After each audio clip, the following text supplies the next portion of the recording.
Namaste, good evening to one and all, esteemed lions, ladies and gentlemen. It is indeed a great privilege to introduce a very charismatic and a highly noble citizen like Captain Dr. B.B. Raghunath. Captain Dr. B.B. Raghunath graduated from the Ambedkar Medical College with an MBBS degree in the year 1986. He was commissioned in the Short Service Commission of the Indian Army Armed Medical Corps as an officer from the year 1994 to 1999. He is just not a dedicated doctor but a soldier who fought for our country in Operation Vijay, commonly referred to as the Kargil War. For his distinguished services, he has been awarded 3 distinguished medals. Dr. Raghunath joined the State Government Health Department in the year 2002 and played a very prominent role in the implementation of safe and hospital deliveries in rural Karnataka with a very novel and innovative methods of baby shower to a poor rural pregnant women. He founded the Vivekananda Bala Vikasa Kendra for the all-round development of rural high school children. He was the in charge of COVID activities in Madhepura zone since August 2020. He worked as a nodal officer of home isolation, testing and labs since March 2021. At present, he is in charge Taluk Health Officer of the Bangalore East Taluk in the Department of Health and Family Welfare, Government of Karnataka. Dr. B.B. Raghunath co-founded Pacemakers 86 Trust, an NGO carrying out stellar activities for those children suffering from HIV, leprosy, mentally challenged, screening camps for rural women in cervical, breast and oral cancers, CPR training for house school students and college students, and rural free health camps. He is an excellent orator and has been an active participant of the world-renowned TEDx talks. He was the TEDx speaker in the year 2018 at Pesit University, Bengaluru, TEDx Youth DPS e-speaker in the year 2021, and the TEDx Atria IT speaker in the year 2024. Dr. Raghunath's immense contribution to the society and the country has come in for all-round praise, drawing various distinguished awards. He has been awarded the Vaidya Shri Award in the year 2018 by the Karnataka government at the Medical Officers Association in recognition for the work done in rural Karnataka. He is the recipient of the Grameen Vaidyakiya Seva Ratna Award by the Mayor of Bangalore in the year 2019. Dr. Raghunath has been felicitated by no less than His Highness the Maharaja of Mysore in the year 2009 for recognizing him in Operation Vijay, commonly referred to as the Kargil War. He has also been conferred with the Best Medical Officer Award in the Independence Celebrations of KR Puram 2018, Independence Day celebrations. He has been recognized with various awards by the Rotary Club, the Lion Club, the Snehadan Sumanali, and many other NGOs. He is also the recipient of the Government Official of the Year 2022 Award from Namma Bengaluru Foundation for the Nemma Bengaluru Awards. Captain Dr. Raghunath's philanthropic efforts continue with unabated zeal in his quest to exemplary human and social services. He is popularly referred to as the baby shower doctor due to his pioneering work with the rural and tribal pregnant women of Gauribidnur, Gudibanda, Bagepalli, Yelanduru, Anekal, and Bangalore urban villages. In addition to his various philanthropic activities, Dr. Raghunath founded and runs the Notebooks Abhiyana that has impacted the lives of over thousands of rural children of the government schools at Chamarajanagar district by distributing notebooks, stationery, including dark chocolates, and providing them motivational talks. Hundreds of geriatric patients living in old age home of the South Bengaluru are benefited by his comprehensive free health medical checkup camps conducted at least once every month. His future plan is to reach out to the unreached rural tribal pregnant women through his community baby shower programs all over Karnataka, and also to have to the government school children of the rural Karnataka by providing them a very good, strong future by encouraging them with notebooks, stationery, and encouragement, as well as very motivational talks. Dr. Raghunath is the co-founder of Catching Hearts Foundation, an NGO started by his daughter Rashmi Raghunath to carry out free eco scans for over 25,000 children all over Karnataka to detect congenital heart disease at a very early stage and positively impact the heart health of India and the India's future through ensuring good health for the youngsters and children. Dear Lions, we have amidst us a phenomenal human being who is the epitome of selfless service always. Put your hands together to convey our deep appreciation and admiration to Captain Dr. B.B. Raghunath and to welcome him to deliver the most eagerly awaited keynote address. A warm welcome to you, Dr. Raghunath, sir.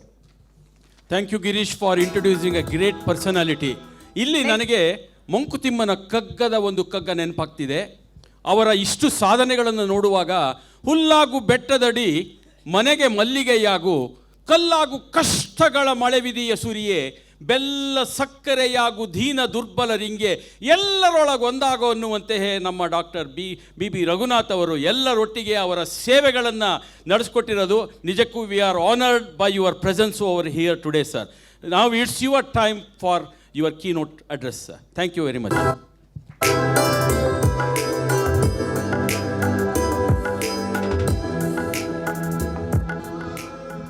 Next, I would like to call upon stage Dr. B.B.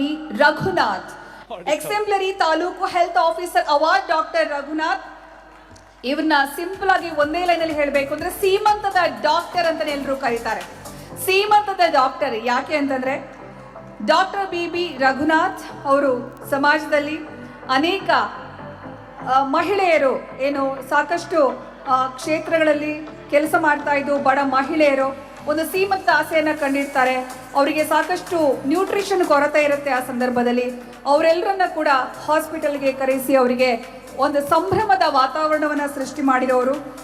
He is popularly known as the baby shower doctor of Karnataka. ಕರ್ನಾಟಕದ ಸೀಮಂತದ doctor doctor B.B. Raghunath. He has done seemantha functions for 5,000 tribal and rural pregnant women. ಧನ್ಯವಾದಗಳು. So ಮೊದಲಿಗೆ ಇವತ್ತಿನ ಈ ಕಾರ್ಯಕ್ರಮಕ್ಕೆ ನನ್ನನ್ನು ಆಹ್ವಾನಿಸಿದಂತಹ ಶ್ರೀಯುತ lion ರಾಜ ನಂಜುಂಡಯ್ಯವರು ಮತ್ತು ಗಾಯತ್ರಿ ಮ್ಯಾಮ್ ಇವರಿಬ್ಬರಿಗೂ ನನ್ನ ಹಾರ್ದಿಕವಾದ ಧನ್ಯವಾದಗಳು. ಸೊ ಜೊತೆಗೆ ಎಷ್ಟು ಉತ್ಸಾಹದಿಂದ ಅವರು ನನ್ನ ಈ ಕಾರ್ಯಕ್ರಮಕ್ಕೆ ಆಹ್ವಾನಿಸಿದ್ರು. ಮನೆಗೆ ಬಂದು ಇನ್ವಿಟೇಷನ್ ಕೊಟ್ಟು ನಾನು ಬೇಡ ಸರ್ ಪರವಾಗಿಲ್ಲ ಅಂತ ಹೇಳಿದೆ. ಮನೆಗೆ ಬಂದು ಅತ್ಯಂತ ಹಾರ್ದಿಕವಾಗಿ ಈ ಒಂದು ಕಾರ್ಯಕ್ರಮಕ್ಕೆ ನನ್ನ ಸ್ವಾಗತಿಸಿದರು. ಜೊತೆಗೆ ಇಲ್ಲಿ ಬಂದಾಗಲಂತೂ ಎಂಥ ಒಂದು ಸಾಂಸ್ಕೃತಿಕವಾದ ನನಗೆ ಸ್ವಾಗತ ಸಿಕ್ತು. ಸೊ ನಿಜವಾಗ್ಲೂ ನಾನು ನಿಮ್ಮೆಲ್ಲರಿಗೂ ಸಹ ಅನಂತ ಧನ್ಯವಾದಗಳನ್ನು ಸಲ್ಲಿಸ್ತೀನಿ. ಸೊ ಇವತ್ತಿನ ಈ ಕಾರ್ಯಕ್ರಮದಲ್ಲಿ ಅವರು ಸ್ವಾಗತ ಭಾಷಣ ಮಾಡಿದಾಗಲೇ ಸ್ವಾಗತ ಭಾಷಣ ಬಹಳ ಲಾಂಗ್ ಇತ್ತು. ಯಾಕೆ ಅಂತಂದ್ರೆ ಅಷ್ಟು ಡಿಗ್ನಿಟ್ರೀಸ್ ಇದ್ದೀರಾ ಇಲ್ಲಿ. ಸೊ ಇಲ್ಲಿ ಮೇಲೆ ಕೂತಿರೋ ಗಣ್ಯರ ಕೆಳಗಡೆ ಕುಳಿತಿರುವಂಥ ಗಣ್ಯರು ಯಾರಿಗೆ ಹೆಚ್ಚು ಇದು ಅನ್ನೋ ಥರ ಅಷ್ಟೊಂದು ಜನ ಇಲ್ಲಿ ಬಂದು ಸೇರಿದ್ದೀರಾ. ಇವರೆಲ್ಲರ ಮುಂದೆ ಇವತ್ತು ನಾನು ನಿಂತು ಮಾತಾಡ್ತಿರೋದೇ ನನ್ನ ಒಂದು ದೊಡ್ಡ ಸೌಭಾಗ್ಯ. ಸೊ ಈ ಒಂದು ಸೀಮಂತದ ಡಾಕ್ಟ್ರು ಅಂತ ತುಂಬ ಹೇಳ್ತಿದ್ರು. ಸೀಮಂತ ಡಾಕ್ಟ್ರು ಅಂದ್ರೆ ಅದಕ್ಕೊಂದು ಕತೆ ಇದೆ. ಸೊ ಅದನ್ನು ನಾನು ನಿಮ್ಗೆ ಇವತ್ತು ಆ ಒಂದು ಇಡೀ ಕಥೆನ ನಿಮ್ಗೆ ಹೇಳಬೇಕು ಅಂತ. ಸೊ 45 ನಿಮಿಷಗಳು ನನಗೆ ಕೊಟ್ಟಿದ್ದೀರಾ. So please stop me when I am finish. Because ನನಗೆ ಯೂಶ್ವಲಿ ನನ್ನ ಕತೆ ಹೇಳೋದು ನನಗೆ 3 ಗಂಟೆ 4 ಗಂಟೆ ಬೇಕು, ಇಲ್ಲ ಇಡೀ ದಿನ ಬೇಕು. ಅಂಥ ದೊಡ್ಡ ಕಥೆಗಳು ನಮ್ಮದಲ್ಲಿ ಆರ್ಮಿಯಲ್ಲಿದ್ದವ್ರಿಗೆ ಬಹಳ ಹೇಳೋದಕ್ಕೆ ತುಂಬ ಇರುತ್ತೆ. ಸೊ ಹಾಗಾಗಿ ಅದನ್ನು ಸಾಕಷ್ಟು ನಾನು ಚಿಕ್ಕದು ಮಾಡಿ ಹೇಳೋದಕ್ಕೆ ಪ್ರಯತ್ನ ಪಡ್ತೀನಿ. So you can start with the size. Yes. So Swami ವಿವೇಕಾನಂದರ ಭಕ್ತ ನಾನು. ಅವರಿಂದ ಪ್ರೇರೇಪಣೆಗೊಂಡಿರುವಂಥರು. ಈ ಒಂದು ಸ್ವಾಮಿ ವಿವೇಕಾನಂದರ ಒಂದು ದೊಡ್ಡ ಉದ್ಘೋಷ ಇದು ನನ್ನ ಇಡೀ ಜೀವನನ ಒಂದು ನಿರ್ಮಾಣ ಮಾಡ್ತು ಅಂತ ಹೇಳಬೇಕು. ಸೊ ಏನು ಅಂತಂದರೆ, so long as millions live in hunger and poverty, I hold you all traitors who having been educated at their expense pays not the least heed to them. ಇಲ್ಲಿ ಇದನ್ನು ನಾನು ನಿಮ್ಗೆ ಹೇಳೋ ಅವಶ್ಯಕತೆ ಏನಿಲ್ಲ. ಯಾಕೆಂದರೆ ನೀವೆಲ್ಲ ಸೇವೆನೇ ಒಂದು ಜೀವನ ಅಂತ ಮಾಡಿಕೊಂಡು ಹೋರಾಟ ಮಾಡ್ತಿರೋವಂಥವ್ರು. ನಿಮಗೆ ಇದು ಅನ್ವಯ ಆಗೋದಿಲ್ಲ, ಬಟ್ ನನಗೆ ಇದು ಸಾಕಷ್ಟು ಅನ್ವಯ. ಯಾಕೆಂತಂದರೆ ನಾನು ಈ ಸಿಸ್ಟಮಿಂದ ಬಂದಿರೋವಂಥನು, ಇಲ್ಲಿಂದ ನಾನು ಡಾಕ್ಟರ್ ಆಗಿರೋವಂಥನು. ಈ ಸಿಸ್ಟಮ್ನ ನಾನು ಅಕಸ್ಮಾತ್ ಯಾವತ್ತಾರು ಮರೆತರೆ ಈ ಸ್ವಾಮಿ ವಿವೇಕಾನಂದರ ಹೇಳಿರೋ ಮಾತು, ನೀನು ದೇಶದ್ರೋಹಿ ಆಗ್ತೀಯ ಅನ್ನೋ ಒಂದು ಮಾತು ನನಗೆ ಯಾವತ್ತೂ ಸಹ ಕುಟುಕುತ್ತೆ. ಸೊ ಹಾಗಾಗಿ ಅವರಿಗೆ ಯಾವತ್ತೂ ನಾನೊಂದು ಮೋಸ ಮಾಡಬಾರ್ದು ಅನ್ನೋದೊಂದು ಮುಖ್ಯವಾದ ನನ್ನ ಆಸೆ ಯಾವಾಗಲೂ ಇತ್ತು. ಸೊ ಇದು ಸ್ವಾಮಿ ವಿವೇಕಾನಂದರ ಬಗ್ಗೆ. ಮತ್ತು ನಾನು ಎಲ್ಲೇ ಹೋಗಲಿ, ಎಷ್ಟೊಂದು ಹೇಳಿದ್ರಲ್ಲ 10,000 ಜನ ಮಕ್ಕಳು, ಹೌದು, ನಾವು ಪ್ರತಿ ತಿಂಗಳು ಸಹ ಏನಿಲ್ಲ ಅಂತ ಒಂದು 1,000-2,000 ಮಕ್ಕಳ ಜೊತೆ ಇಂಟ್ರ್ಯಾಕ್ಟ್ ಮಾಡ್ತೀವಿ. ಸೊ ಅಲ್ಲಿ ಹೋದಾಗೆಲ್ಲ ನಾನು ಕೇಳೋದು ಏನಂದರೆ ಮಕ್ಕಳನ್ನ ನಿಲ್ಲಿಸಿ ಒಬ್ಬೊಬ್ಬರನ್ನೇ, ಅಂದರೆ ಗೌರ್ಮೆಂಟ್ ಸ್ಕೂಲ್ ಮಕ್ಕಳುಗಳು, ಇದರಲ್ಲಿ ನಮ್ಮ ಚಾಮರಾಜನಗರ, ಹೆಗಡದೇವನ ಕೋಟೆ ಎಲ್ಲ ಟ್ರೈಬಲ್ ಎಲ್ಲೆಲ್ಲಿದೆ ಅಲ್ಲೆಲ್ಲ ಮಡಿಕೇರಿ ಅಂತ ಕಡೆ ಎಲ್ಲ ಟ್ರೈಬಲ್ ಬೆಲ್ಟಲ್ಲಿ ಕೆಲಸ ಮಾಡಿದಾಗ ನಾನು ಫಸ್ಟ್ ಕೇಳೋ ಕ್ವಶನ್ ಏನು ಅಂತಂದರೆ, ಮಕ್ಕಳ ಒಬ್ಬೊಬ್ಬರನ್ನ ನಿಲ್ಲಿಸ್ತೀನಿ, ಕೇಳ್ತೀನಿ, ನಿನ್ನ ಸ್ನೇಹಿತ ಯಾರು, who is A best friend, who is A best friend ಅಂತ ಒಂದು 4-5 ಜನ ಕೇಳೋದು. ಅವು ಪಾಪ ನಾಚ್ಕೊಂಡು ಅವ್ರ ಪಕ್ಕದ ಯಾರೋ ಬೆಸ್ಟ್ ಫ್ರೆಂಡ್ ಇರ್ತಾರೆ, ಅವ್ರ ಹೆಸರುಗಳು ಹೇಳ್ತಾ ಇರ್ತಾರೆ. ಸೊ ಆಮೇಲೆ ನಾನು ಕೇಳ್ತೀನಿ, ಯು ಆಸ್ಕ್ ಮೀ, ನನ್ನನ್ನು ಕೇಳಿ who is my best friend ಅಂತ. ಅವ್ರು ನಾನು ಕೇಳ್ತಾರೆ, ಆವಾಗ ನಾನು ತೋರಿಸೋದು ಇದು. Next, Swami Vivekananda is my best friend ಅಂತ ಹೇಳ್ತೀನಿ ನಾನು. ಹೇಳಿದಾಗ ಆ ಮಕ್ಕಳಿಗೆ ಎಂಥ ಒಂದು ರೋಮಾಂಚನ ಆಗುತ್ತೆ ಅವರಿಗೆ. Like first time they are hearing something like this. ಇಂಥ ಒಂದು ದೊಡ್ಡ ವ್ಯಕ್ತಿನೂ ಸಹ ನಾವು ಬೆಸ್ಟ್ ಫ್ರೆಂಡ್ ಮಾಡ್ಕೊಳ್ಬೋದಾ ಅನ್ನೋದೊಂದು ಆ ಮಕ್ಕಳಿಗೊಂದು ಸಣ್ಣ ಇದು ಆಲೋಚನೆ ಹುಟ್ಟುತ್ತೆ. ಸೊ ಏನೋ ಹೇಳೋದೇನು, ಇಂಥವ್ರು ನೀವು ಬೆಸ್ಟ್ ಫ್ರೆಂಡ್ ಮಾಡ್ಕೊಳ್ಳಿ, ನಿಮ್ಮ ಫ್ರೆಂಡ್ಸ್ ಎಲ್ಲ ಸರಿ ಒಪ್ಕೊಳ್ತೀನಿ, ಬಟ್ ಜೊತೆಗೆ ಇಂಥವ್ರನ್ನೊಬ್ಬನ ಬೆಸ್ಟ್ ಫ್ರೆಂಡ್ ಮಾಡಿಕೊಂಡ್ರೆ ನೀವೊಂದು ಆದಷ್ಟದ ಒಂದು ಹಾದಿಲಿ ನಡೀತೀರಾ ಅಂತ ಹೇಳಿ ನಾನು ಹೇಳ್ತೀನಿ. ಸೊ ನಾನೊಂದು 13-14 ವರ್ಷದ ಹುಡುಗ ಆಗಿದ್ದಾಗ ನನ್ನನ್ನು ನಮ್ಮ ತಂದೆಯವರು ತೊಗೊಂಡೋಗಿ ರಾಮಕೃಷ್ಣಾಶ್ರಮಕ್ಕೆ ವಿವೇಕಾನಂದ ಬಾಲಕ ಸಂಘ ಅಂತ, ಸೊ ಅಲ್ಲಿಗೆ ನನ್ನ ಸೇರಿಸಿದ್ರು. ಇವರು ಸ್ವಾಮಿ ಪುರುಷೋತ್ತಮಾನಂದರು ಅಂತ, ಕರ್ನಾಟಕದ ಸ್ವಾಮಿ ವಿವೇಕಾನಂದರು ಅಂತ ಹೇಳ್ತಾರೆ ಇವ್ರನ್ನ. ಇವ್ರ ಬಗ್ಗೆ ಯಾರು ಗೊತ್ತಿದೆ, ಯಾರಿಗಾರು ಗೊತ್ತಿದೆ ದಯವಿಟ್ಟು ಕೈ, yes I can see a few hands raising. Yes, one of the best ಧೀಮಂತ ಸನ್ಯಾಸಿ ನಮ್ಮ ಕರ್ನಾಟಕದ ಸ್ವಾಮಿ ಪುರುಷೋತ್ತಮಾನಂದರು. ಇವ್ರ ಗರಡಿಲಿ ನಾವು ಬೆಳಗಿತ್ತು. ಸೊ ಇಲ್ಲಿ ವಿವೇಕಾನಂದ ಬಾಲ ಸಂಘ ಅಂಥೇಳಿ ರಾಮಕೃಷ್ಣಾಶ್ರಮದಲ್ಲಿ, ಅಲ್ಲಿ ಪ್ರತಿದಿನ ಸಂಜೆ ನಾವು ಹೋಗ್ತಿದ್ವಿ. ಅಲ್ಲೇನಾಗ್ತಿತ್ತು ಅಂತಂದರೆ ನಮಗೆ ವೇದ ಶ್ಲೋಕಗಳು ಹೇಳ್ಕೊಡೋದು, ಭಗವದ್ಗೀತೆ ಹೇಳ್ಕೊಡೋದು, ಮತ್ತು ನಮ್ಮಲ್ಲಿ ಭಾಷಣಗಳನ್ನ ಮಾಡಿಸೋದು, ಮತ್ತು ನೆಕ್ಸ್ಟ್ ಮತ್ತು ಯೋಗ ಮಾಡಿಸೋದು. ಒಂದು ಅದ್ಭುತವಾದ ಲೈಬ್ರರಿ ಇತ್ತು. ಲೈಬ್ರರಿಲಿ ನಾವು ಒಳ್ಳೊಳ್ಳೆ ಗ್ರಂಥಗಳನ್ನ ಓದ್ತಾ ಇದ್ವಿ. ನೆಕ್ಸ್ಟ್ ಮತ್ತು ಯೋಗಾಸನ ಮಾಡ್ತಿದ್ದು, ಮತ್ತು ಹಲವಾರು ನಮ್ಮ ಕೈಯಲ್ಲಿ ನಾಟಕಗಳು ಮಾಡಿಸೋದು, ಸಾಂಸ್ಕೃತಿಕ ಕಾರ್ಯಕ್ರಮಗಳಲ್ಲಿ ಮಾಡಿಸೋದು, ಎಷ್ಟೋ ಕಾರ್ಯಕ್ರಮಗಳನ್ನ ಮಾಡಿಸ್ತಿದ್ರು. ನೆಕ್ಸ್ಟ್ ಸೊ ಮಾಡಿಸ್ತಿದ್ದಾಗ ಅದು ಒಂಥರ ಒಂದು ಅದ್ಭುತವಾದ ಸಂಸ್ಕಾರವನ್ನು ಕೊಡ್ತು. ಎಷ್ಟೊಂದು ಅಂದರೆ ಇದ್ರ ಬಗ್ಗೆ, ಭಗವದ್ಗೀತೆ ಬಗ್ಗೆ ಕಾಂಪಿಟೇಷನ್ಸ್ ಇರ್ತಿತ್ತು, ಎಸ್ಸೆ ರೈಟಿಂಗ್ಸ್ ಇರ್ತಿತ್ತು, ಮತ್ತು ನಮ್ಮ ಹಿಂದೂ ಧರ್ಮದ ಬಗ್ಗೆ ಎಷ್ಟೊಂದು ನಮಗೆ ವಿಷಯಗಳನ್ನ ತಿಳಿಸ್ಕೊಡ್ತಿದ್ರು. ಇದರಲ್ಲಿ ನನಗೆ ಒಂದು ಸಲ ತುಂಬ ಪ್ರಶಸ್ತಿ ಬಂದಿತ್ತು. ಆವಾಗ ಅದು ಗವರ್ನರ್ ಅವ್ರ ವೈಫ್, ಅದು ಅವರ ಕೈಲಿ ಆವಾಗ ನನಗೆ ಒಂದು ಪ್ರಶಸ್ತಿ ಬಂದಿತ್ತು. ಸೊ ಈ ಒಂದು ಅದ್ಭುತವಾದ ಒಂದು ಸಂಸ್ಕಾರ ಏನು ಅಂತಂದರೆ, ಇವಾಗ ನಾವು ತ್ಯಾಗರಾಜ ನಗರದಲ್ಲಿ ಇದ್ದಿದ್ದು, ಹುಟ್ಟಿದ್ದು ಬೆಳೆದಿದ್ದೆಲ್ಲ ತ್ಯಾಗರಾಜ ನಗರ. ಅಲ್ಲಿ ನಿಮ್ಮ ಸಂಸ್ಕೃತಿ ಗೊತ್ತು ನಿಮಗೆ ಯಾವ ಥರ ಇದೆ ಅಂತೇಳಿ. ಅಲ್ಲಿಂದ ಬಂದಂಥ ಮತ್ತು ಲೋವರ್ ಮಿಡಲ್ ಕ್ಲಾಸಿಂದ ಬಂದಂತಹ ನಾವು ಹುಡುಗ ನಾನು ಬಂದಾಗ ತಕ್ಷಣಕ್ಕೆ ಸಡನ್ನಾಗಿ ನನಗೆ ಏನೇನು ಥರದ ಒಂದು ಎಕ್ಸ್ಪೋಜರ್ ಆಯಿತು. ಏನಂತಂದ್ರೆ ನೋಡಿ, ಉಪನಿಷತ್ಗಳು ಈಶ ಕೇನ ಕಟ ಪ್ರಶ್ನ ಮುಂಡಕ ಮಾಂಡೋಕ್ಯ ಐತ್ತರೀಯ ತೈತ್ತರೀಯ ಬೃಹದಾರಣ್ಯಕ ಶ್ವೇತಾಶ್ವತರ, ಇಷ್ಟು ಉಪನಿಷತ್ಗಳ ಬಗ್ಗೆ ನಮಗೆ ಅದೇನಿದೆ, ಅದರಲ್ಲಿ ಏನಿದೆ, ತಿರುಳೇನಿದೆ ಅನ್ನೋದ್ರ ಬಗ್ಗೆ ನಮಗೆ ಪಾಠಗಳಾಗ್ತಾಯಿತ್ತು. ಮತ್ತು ಪತಂಜಲಿ ಯೋಗ ಸೂತ್ರಗಳು, ಯಮ ನಿಯಮ ಆಸನ ಪ್ರಾಣಾಯಾಮ ಪ್ರತ್ಯಾಹಾರ ಧಾರಣ ಧ್ಯಾನ ಸಮಾಧಿ, ಇವುಗಳು ಏನು, ಅದ್ರ ಬಗ್ಗೆ ಏನು ವಿಷಯ, ಅದರಲ್ಲಿ ಏನಿದೆ ವಿಶೇಷ, ಇದ್ರ ಬಗ್ಗೆ ಎಲ್ಲ ನಮಗೆ ಪಾಠಗಳಾಗ್ತಾಯಿತ್ತು. ಜೊತೆಗೆ ಶೃಣ್ವಂತು ವಿಶ್ವೇ ಅಮೃತಸ್ಯ ಪುತ್ರಾಹ ಆಯೇ ಗಾಮಾತಿ ದಿವ್ಯಾನಿ ತಸ್ತುಹು ಅನ್ನೋ ಒಂದು ಅದ್ಭುತವಾದ ಒಂದು ಘೋಷಣೆ. ನೀವೆಲ್ಲ ಇಮ್ಮಾರ್ಟಲ್ ಸೋಲ್ಸ್ ಅನ್ನೋ ಒಂದು ಉದ್ಘೋಷ ನಮಗೆ ಯಾವಾಗಲೂ ಕೇಳಿಸ್ತಾ ಇತ್ತು. ಮತ್ತು ಸ್ವಾಮಿ ವಿವೇಕಾನಂದರ ಮಾತು, ಉತ್ತಿಷ್ಠತ ಜಾಗ್ರತ ಪ್ರಾಪ್ಯವರ ನಿಬೋಧತ arise awake stop not till the goal is reached ಅನ್ನೋ ಒಂದು ಮಾತು. ಮತ್ತು ಇನ್ನೊಂದು ಕೊನೆಯದಾಗಿ ಆತ್ಮನೋ ಮೋಕ್ಷಾರ್ಥಂ ಜಗದ್ಹಿತಾಯ ಚ. ಇದೆಲ್ಲ ನಾವೆಲ್ಲ ಮಾಡ್ತಿರೋ ಕೆಲಸ ಇದು. ಫಸ್ಟ್ ನಮ್ಮನ್ನು ನಾವು ಉದ್ಧಾರ ಮಾಡ್ಕೊಂಡಿದ್ದೀವಿ, ನಾವು ಸೆಟ್ಲ್ ಮಾಡ್ಕೊಂಡಿದ್ದೀವಿ. ಮಾಡಿದ್ಮೇಲೆ ಒಂದು ದೇಶಕ್ಕೋಸ್ಕರ ಒಳ್ಳೇದು ಮಾಡೋಣ, ಜಗತ್ಕೋಸ್ಕರ ಒಂದು ಹಿತ ಮಾಡೋಣ ಅನ್ನೋದೊಂದು ನಾವು ನಡೆಸ್ತಾ ಇದ್ದೀವಿ. ಆ ಒಂದು ಘೋಷವಾಕ್ಯ ಇವೆಲ್ಲ ನಮಗೆ ಆ ಸಣ್ಣ ಹುಡುಗನ ಮನಸ್ಸಿಗೆ ಸಾಕಷ್ಟು ನಮಗೆ ಒಂದು ಪರಿಣಾಮ ಬೀರ್ತು. ನೆಕ್ಸ್ಟ್ ಸೊ ಆಗ ಆ ಒಂದು 5-6 ವರ್ಷಗಳು ನಾನು ಅಲ್ಲಿ ರಾಮಕೃಷ್ಣಾಶ್ರಮ ಬಾಲಕ ಸಂಘದಲ್ಲಿದ್ದೆ. ಆಗ ಒಬ್ಬ ರೈಟರ್ ಆಗಿ, ಒಂದು ಥಿಂಕರ್ ಆಗಿ, ಮತ್ತೊಬ್ಬ ಸ್ಪೀಕರ್, ಮಾತಾಡೋಕ್ಕೆ ಬರ್ತಿರಲಿಲ್ಲ ನನಗೆ ಅಷ್ಟೊಂದು ಸ್ಪಷ್ಟವಾಗಿ. ಒಂದು ಅಲ್ಲಿ ನಮಗೆ ಅದರ ಅಭ್ಯಾಸ ನಡೆಸ್ತಾ ಇತ್ತು. ಮತ್ತು ಆರ್ಗನೈಸರ್. ಸೊ ಇದರಲ್ಲೆಲ್ಲ ಒಂದು ಚಿಕ್ಕದ ಘಟನೆ ಹೇಳ್ತೀನಿ. ಏನು ಅಂತಂದರೆ, ಚಿಕ್ಕ ಹುಡುಗ ಆವಾಗ ನಂದು 10th ಸ್ಟ್ಯಾಂಡರ್ಡ್ 9th 10th ಇದ್ದೆ ನಾನು.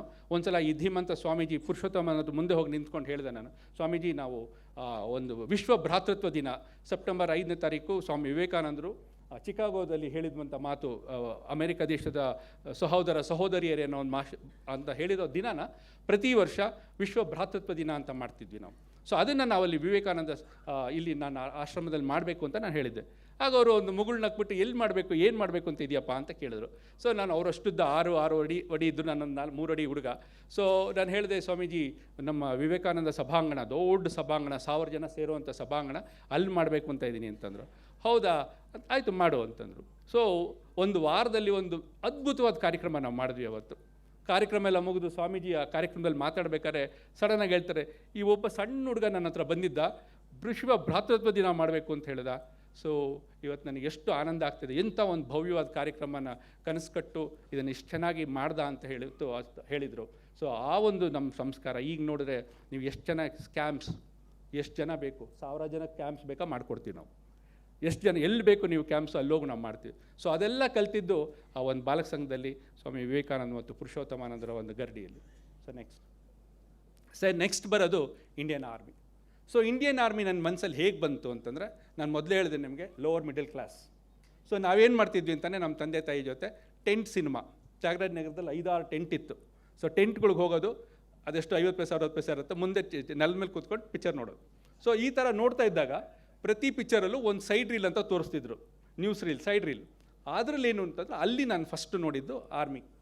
ಆಗೊಂದು 5ನೇ ಕ್ಲಾಸ್ 6ನೇ ಕ್ಲಾಸ್ ಹುಡುಗ ನಾನು. ಸೊ ಆರ್ಮಿ ಅಂತಂದರೆ ಯೂನಿಫಾರ್ಮ್ ಹಾಕ್ಕೊಂಡು ಆಯಿತಾ, ಆರ್ಮ್ ಟ್ರೈನಿಂಗ್ಸ್ ಮಾಡೋದು, ಮತ್ತು ಯುದ್ಧಕ್ಕೆ ಹೋಗೋದು, ಮತ್ತು ಒಟ್ಟಿಗೆ ಕೂತ್ಕೊಂಡು ಒಳ್ಳೊಳ್ಳೆ ಊಟ ಮಾಡೋದು. ಸೊ ಇದೆಲ್ಲ ನೋಡಿದಾಗ ಅದ್ರ ಬಗ್ಗೆ ಒಂದು ತುಂಬ ನನಗೆ ಒಂದು ಆಸಕ್ತಿ ಬಂದಿತ್ತು, ಕುತೂಹಲ ಬಂದಿತ್ತು.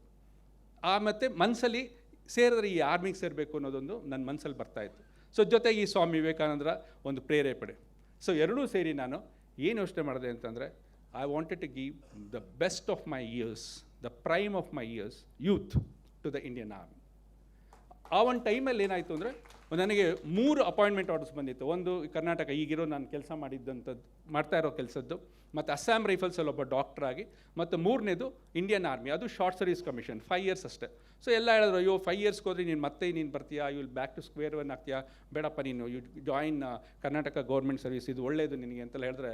But I was very determined. ನನ್ನ ಫ್ರೆಂಡ್ಸ್ ಎಲ್ಲ ಕೂತು MBBS ಮುಗಿದ ತಕ್ಷಣ ಏಮ್ಸ್, PGI ಅಂತ ಹೇಳಿ PGಗೆ ಎಂಟ್ರೆನ್ಸಿಗೆ ಓದ್ತಾ ಕೂತಿದ್ರೆ, ನಾನು ನೀಟಾಗಿ ಕೂತ್ಕೊಂಡು ಆರ್ಮಿಗೆ ಏನು ತೊಗೊಂಡ್ರೆ, ಆರ್ಮಿಗೆ ಹೋಗೋದಕ್ಕೆ ಯಾವ ಎಂಟ್ರೆನ್ಸ್ ಯಾವ ಇದು ಬೇಕಾಗುತ್ತೆ ಅನ್ನೋದನ್ನು ಅದರಲ್ಲಿ ನಾನು ಕಾನ್ಸಂಟ್ರೇಟ್ ಮಾಡ್ತಿದ್ದೆ. ಮತ್ತು ಒಂದು ಸಲ ನಾನು ನನ್ನ ಫ್ರೆಂಡು ಸೀದಾ MG ರೋಡ್ಗೆ ಹೊಟ್ಟೋಗಿದ್ವಿ. MG ರೋಡ್ಗೆ ಹೋಗಿ ಅಲ್ಲಿ ಆರ್ಮಿ ಆಫೀಸರ್ಸ್ ಇತ್ತು, ಅಲ್ಲಿ ಹೋಗ್ಬಿಟ್ಟು ಸರ್ ಆರ್ಮಿಗೆ ಹೇಗೆ ಸೇರ್ಕೊಳ್ಳೋದು ನಾವು ಅಂತ ಕೇಳಿದ್ವಿ. ಅವ್ರು ಹೇಳಿದ್ರು, ಸರ್ ಇಲ್ಲೆಲ್ಲ ಇದು ಆಫೀಸರ್ಸಿಗೆ ನೀವು ಆ ಕಡೆ ಹೋಗಬೇಕು ಅಂತ ಹೇಳಿ ನಮ್ಮ ಅಲ್ಲಿ ಕೇಳಿದಾಗ, ಇಲ್ಲ ಅದು ಗೆಜೆಟ್ ಬರುತ್ತೆ, ಗೆಜೆಟಲ್ಲಿ ನೀವು ಓದ್ಕೊಳ್ಬೇಕು, ಆಲ್ ಇಂಡಿಯಾ ಎಂಟ್ರೆನ್ಸ್ ಆಗುತ್ತೆ, ಅದು ನೀವು ತೊಗೊಳ್ಬೇಕು, ಆವಾಗ ನೀವು ಆರ್ಮಿ ಸೆಲೆಕ್ಟ್ ಆಗ್ತೀರಾ ಅಂತ ಹೇಳಿದ್ರು.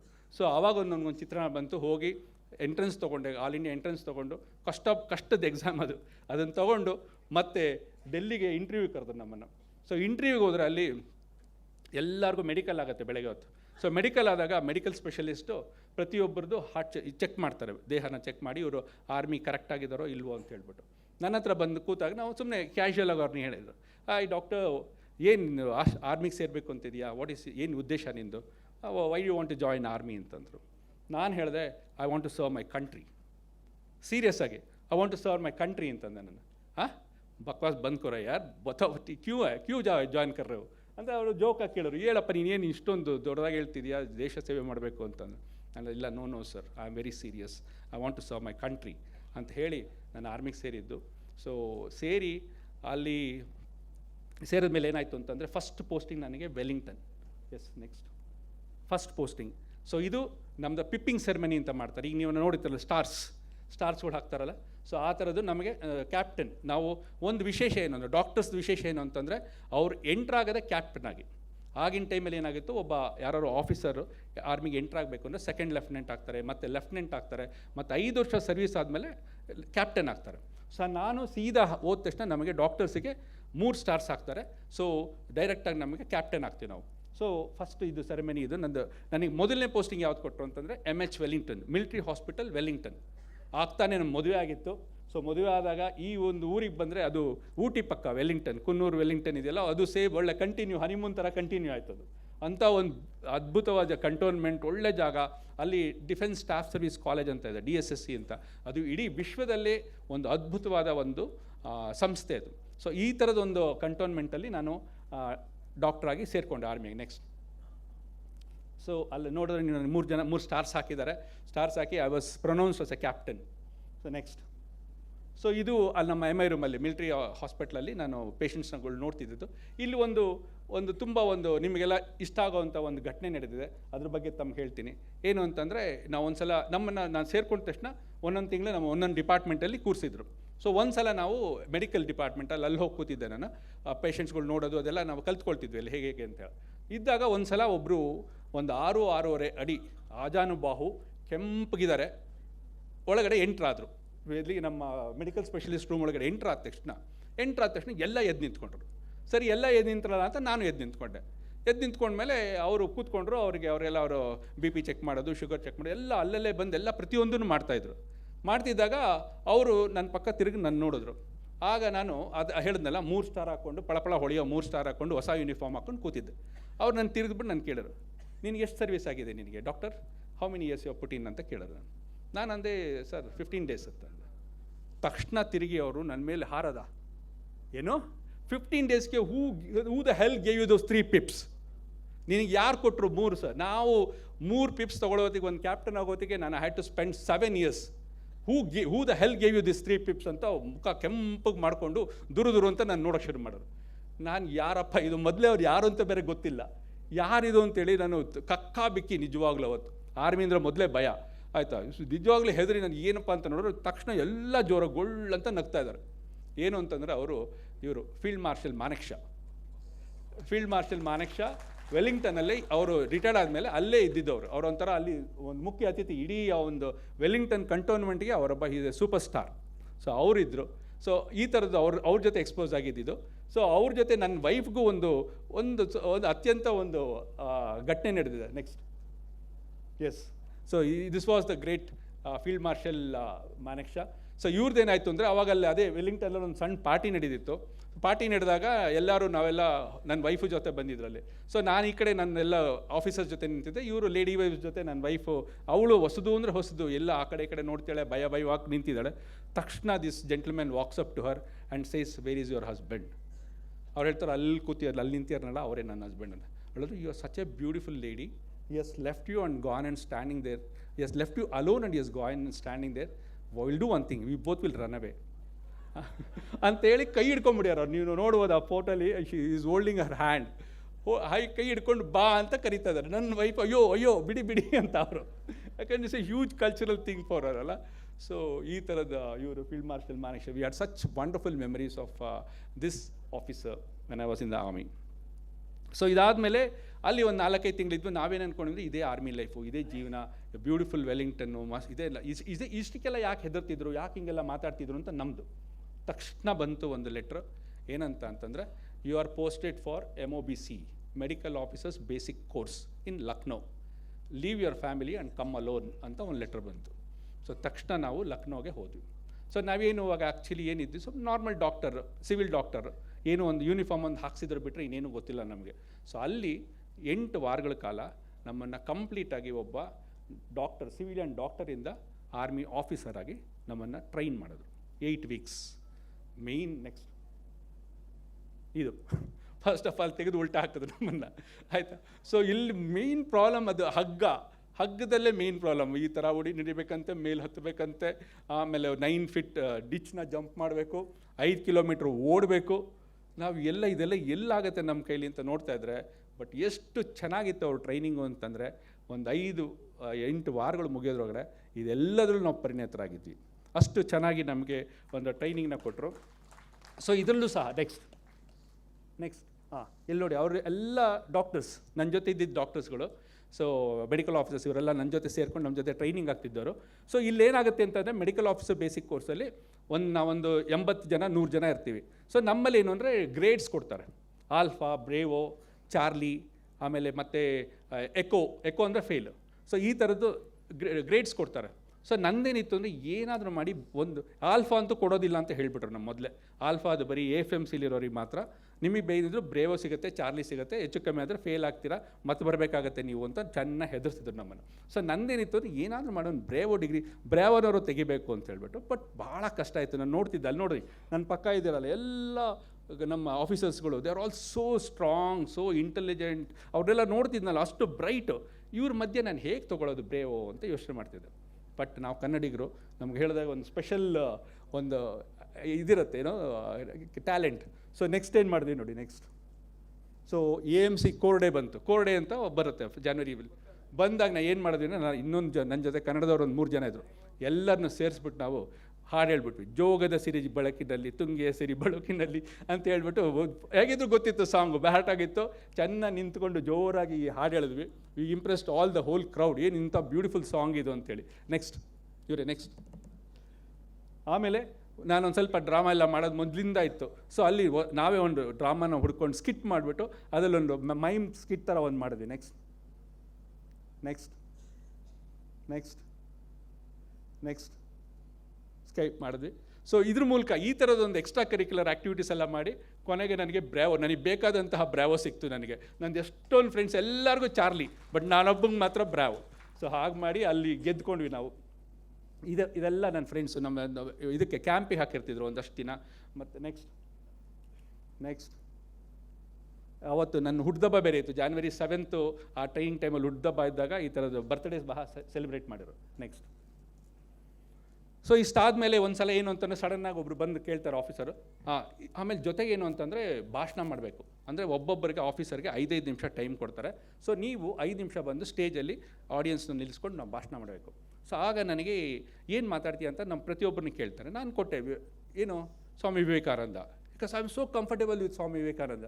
ಬೇರೆದು ಏನು ಮಾತಾಡೋದು ನಾನು ಅಷ್ಟೊಂದು ಪ್ರಬಲವಾಗಿ ಅಷ್ಟೊಂದು ಉತ್ತಮವಾಗಿ ಮಾತಾಡೋಕ್ಕೆ ನನಗೆ ಧೈರ್ಯ ಇರಲಿಲ್ಲ. ಸೊ ಹಾಗಾಗಿ ಸ್ವಾಮಿ ವಿವೇಕಾನಂದ ಅಂತ ಹೇಳಿದೆ. ಸರಿ ಆಯಿತು ಅಂತೇಳಿ ನನಗೆ ಕೊಟ್ಟರು. ಸೊ ಈ ನಿಂತಾಗ ಏನಾಯಿತು, ಅಲ್ಲಿ ಬಂದು ನಿಂತ್ಕೊಂಡೆ. ನಿಂತ್ಕೊಂಡ ತಕ್ಷಣ ಅಲ್ಲೆಲ್ಲರೂ ನಾನು ತುಂಬ ಸಣ್ಣಗಿದ್ದೆ. ನಾನು ಒಂದು ಆರ್ಮಿ ಟೈಮಲ್ಲಿ ತುಂಬ ಸಣ್ಣಗಿದ್ದೆ. ಆಮೇಲೆ ಒಂಥರ ಐ ವಾಸ್ ನಾಟ್ ವೆರಿ ಅಂದರೆ ಸ್ಟ್ರಾಂಗ್ ಅನ್ನೋದಕ್ಕಿಂತ ಒಂಥರ ಪ್ಲೀಸಿಂಗ್ ಥರ ಏನು ಅಂತ ಇರಲಿಲ್ಲ ನಾನು.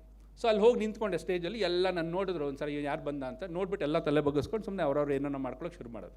ತಕ್ಷಣ ನಾನೇನು ಮಾಡೋದ, ಉತ್ತಿಷ್ಠತ ಜಾಗ್ರತ ಪ್ರಾಪ್ಯವರ ನಿಬೋಧತ arise awake stop not till the goal is reached ಅಂತ ಫುಲ್ ಗಂಟದಲ್ಲಿ ನಾನು ಮಾತಾಡೋದು. ಎಲ್ಲ shock. They never expected that I will open that speech like that. ಆ ತಲೆ ಎದ್ದವರು ನಂದು 5 ನಿಮಿಷ ಮಾತಾಡೋ ತನಕ ತಲೆ ತೆಗೆಸಲಿಲ್ಲ. So that was also one big reason for me getting bravo ಗ್ರೇಡಲ್ಲಿ. ಸೊ ಇದಾದ ತಕ್ಷಣ ಆಮೇಲೆ ಒಂದು ದಿವಸ ಹೀಗೆ ಎಲ್ಲ ನಾವು ಕೂತಿದ್ದಾಗ, ನಿಮಗೆ ಇವಾಗ ಕ್ಲಾಸ್ ಬಗ್ಗೆ ಹೇಳಬೇಕಾ ಅಥವಾ ನಿಮ್ಮ ಪೋಸ್ಟಿಂಗ್ಸ್ ಬಗ್ಗೆ ಹೇಳಬೇಕಾ ಅಂತಂದರು. ಪೋಸ್ಟಿಂಗ್ಸ್ ಅಂದ ತಕ್ಷಣ ಎಲ್ಲರಿಗೂ ಎದೆ ದಸಕ್. ಯಾಕೆಂದರೆ ಆರ್ಮಿ ಅಂದರೆ ಪೋಸ್ಟಿಂಗ್ಸು, ಫೀಲ್ಡ್ ಏರಿಯಾ, ಕಾಶ್ಮೀರು, ಈ ಕಡೆ ಇದು ಈ ಕಡೆ ನಮ್ಮ ನಾರ್ತ್ ಈಸ್ಟರ್ನ್ ಸ್ಟೇಟ್ಸು ಎಲ್ಲಿ ಹಾಕ್ತಾರೋ ಅಂತ ಏನು ಗೊತ್ತಿಲ್ಲ. ಸುಮ್ಮನೆ ಚೀಟಿ ಎತ್ಬಿಟ್ಟು ಹಾಕ್ತಾರೆ, ನೀವು ಹೋಗು ಬಂತು. ಅಲ್ಲೇನು ಇನ್ಫ್ಲುಯೆನ್ಸ್ ನಡೆಯಲ್ಲ, ಏನೂ ನಡೆಯೋದಿಲ್ಲ. ಸುಮ್ಮನೆ ನಿಮಗೆ ಎಲ್ಲಿ ಹಾಕ್ತಾರೋ ಅಲ್ಲಿ ಹೋಗಲೇಬೇಕು. ಕೊಟ್ಟ ಮೇಲೆ ಒಂದು ಸಲ ಆರ್ಡರ್ ಅದು ಹೋಗಲೇಬೇಕು. ಆ ಥರದೊಂದು ಪರಿಸ್ಥಿತಿ ಇದೆ ಅಲ್ಲಿ. ಸೊ ಅವರು ಶುರು ಮಾಡಿದ್ರು ಏನಂತಂದರೆ, ಇವಾಗ 1 ನಂಬರ್ ನಮಗೆಲ್ಲರಿಗೂ ಒಬ್ಬೊಬ್ಬರಿಗೆ ಆಫೀಸರ್ಗೆ ಒಂದೊಂದು ನಂಬರ್ ಕೊಟ್ಟಿದ್ರು. ನಂದು 25 ನಂಬರ್ ಸಾಬ್ ನಾನು, 25 ನಂಬರ್ ಸಾಬ್ ನಾನು. ಸೊ 1 2 3 4 ಒಬ್ಬನಿಗೆ ನೀನು ಎಬ್ಬರಿಸ್ಬಿಟ್ಟು ನಿನಗೆಲ್ಲಿ, ಸೆಕೆಂಡ್ ನಿನಗಿಲ್ಲಿ, ಥರ್ಡ್ನೋ ನಿನಗಿಲ್ಲಿ, 7th ಸಿಯಾಚಿನ್ ಆಯಿತಾ, 312 ಫೀಲ್ಡ್ ಆ್ಯಂಬುಲೆನ್ಸ್ ಸಿಯಾಚಿನ್ ಅಂತ ಹೇಳೋರು.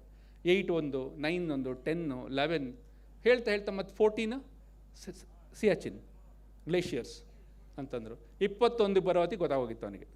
20 ಆದಮೇಲೆ 21 do you want me to tell your posting ಅಂದರೆ, no sir I know I am to go to Siachen ಅಂತಂದ. ಸಿಯಾಚಿನ್ ಅಂತಂದರೆ ತುಂಬ ಕಷ್ಟದ ಪೋಸ್ಟಿಂಗ್ ಅದು. ನಮ್ಮ ಡಾಕ್ಟರ್ಸ್ಗಳಿಗೆ ನಮ್ಗೆ ಅದೊಂಥರ ನೈಟ್ ಮೇರ್. ಏನು ಅಂದರೆ ಆ ಗ್ಲೇಷಿಯರು -300 -250 ಅದ್ಯಾವ ಒಂದು ಅದರಲ್ಲಿ ಒಂದು 3 ತಿಂಗಳು ನಾವು ಅಲ್ಲಿರಬೇಕು. ಅದು ಒಬ್ಬನೇ.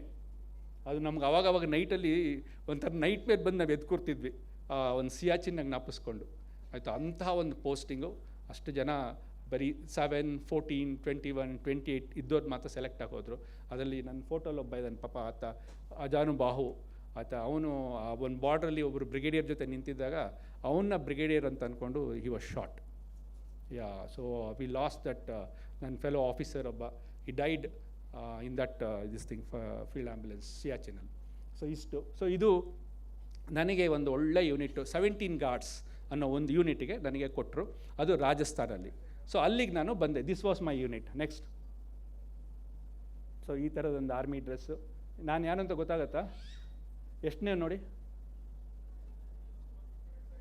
ಹಾಂ, 6ನೇರು correct. 6th 1 2 3 4 5 6th person. So young captain. So next ಅಲ್ಲಿ ಒಂದು ಬ್ಯೂಟಿಫುಲ್ ರೊಟೀನ್ ಇರ್ತಿತ್ತು ನಮ್ಮದು. ಸೊ ಇಲ್ಲಿ ಈ ಫೋಟೋ ಒಂದು ವಿಶೇಷ ನೋಡಿ. ನಾನೊಬ್ಬ ಡಾಕ್ಟರ್ ಅಂತಂದರೆ ನಮ್ಗೆ ಒಂದಷ್ಟು ಏನೋ ಸ್ಟ್ರಿಕ್ಟ್ ಇರೋದಿಲ್ಲ, ತುಂಬ ಸ್ಟ್ರಿಕ್ಟ್ ಮಾಡಿರಲ್ಲ ನನಗೆ. ಬಟ್ ಇಲ್ಲಿ ನೋಡ್ತು ಅಂತಂದರೆ ಅಲ್ಲಿ ಅವರೆಲ್ಲ ಮಿಗ್ದವರೆಲ್ಲ ಇನ್ಫ್ಯಾಂಟ್ರಿ ಆಫೀಸರ್ಸು ಆಯಿತಾ. ಇನ್ಫ್ಯಾಂಟ್ರಿ ಆಫೀಸರ್ಸ್ ಒಬ್ಬರಿಗೆ ಹೊಟ್ಟೆ ಇದೆ, ಇನ್ನೊಬ್ಬರು ದಪ್ಪ, ಇನ್ನೊಬ್ರು ತುಂಬ ಕುಳ್ಳ. ಸ್ಟ್ರೈಟಾಗಿ ಕರೆಕ್ಟಾಗಿ ಆರ್ಮಿ ಆಫೀಸರ್ ಥರ ನಿಂತಿರೋದು ಯಾರಲ್ಲಿ? ಅವ್ರು ಕೈ ಕುಲುಕ್ತಿರೋದು ನಾನು. ಸೊ ಅವಾಗ ಹೇಳ್ತಾರೆ, ನೀನು ಪಕ್ಕ ಕರೆಕ್ಟ್ ಇದೆಯಪ್ಪ, ನೀನು ಆರ್ಮಿಗೆ ಅನ್ನೋ ಥರ ಅವಾಗಲೂ ಮಾತಾಡ್ತಾರೆ. ಈಗಲೂ ಸಹ ಹೇಳ್ತಾರೆ, ಆರ್ಮಿ ಅಂದ ತಕ್ಷಣ yes you look like an army guy ಅಂತೆಲ್ಲ ಹೇಳೋದು. ಸೊ ಈ ಒಂದು ಯೂನಿಟಲ್ಲಿ ನಾನು ಹೋಗಿ ಸೇರಿದಾಗ ಒಂದು ವಿಶೇಷ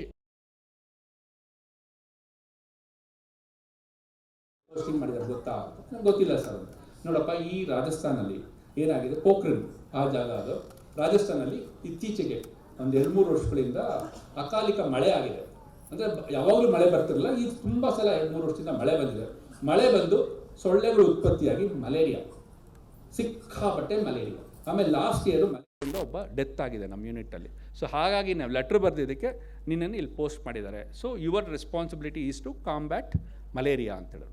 ಆಯಿತು ಸರ್ ಅಂಥೇಳಿ ನಾನು ಒಂದು ಗಾಡಿ, ಜೋಂಗಾ ಅದು, ಅಥವಾ ಗಾಡಿ ತೊಗೊಂಡು ಒಬ್ಬನ ಡ್ರೈವರ್ನ ಕರ್ಕೊಂಡು, ಸರ್ ಒಂದು ಸಲ ಯೂನಿಟ್ ಪೂರ್ತಿ ನಾನು ಓಡಾಡ್ಕೊಂಡು ಬರ್ತೀನಿ ಅಂತ ಹೋದೆ. ನಾನು ಹೋಗಿ ನೋಡಿದ್ರೆ ಎಲ್ಲೂ ಏನಿಲ್ಲ.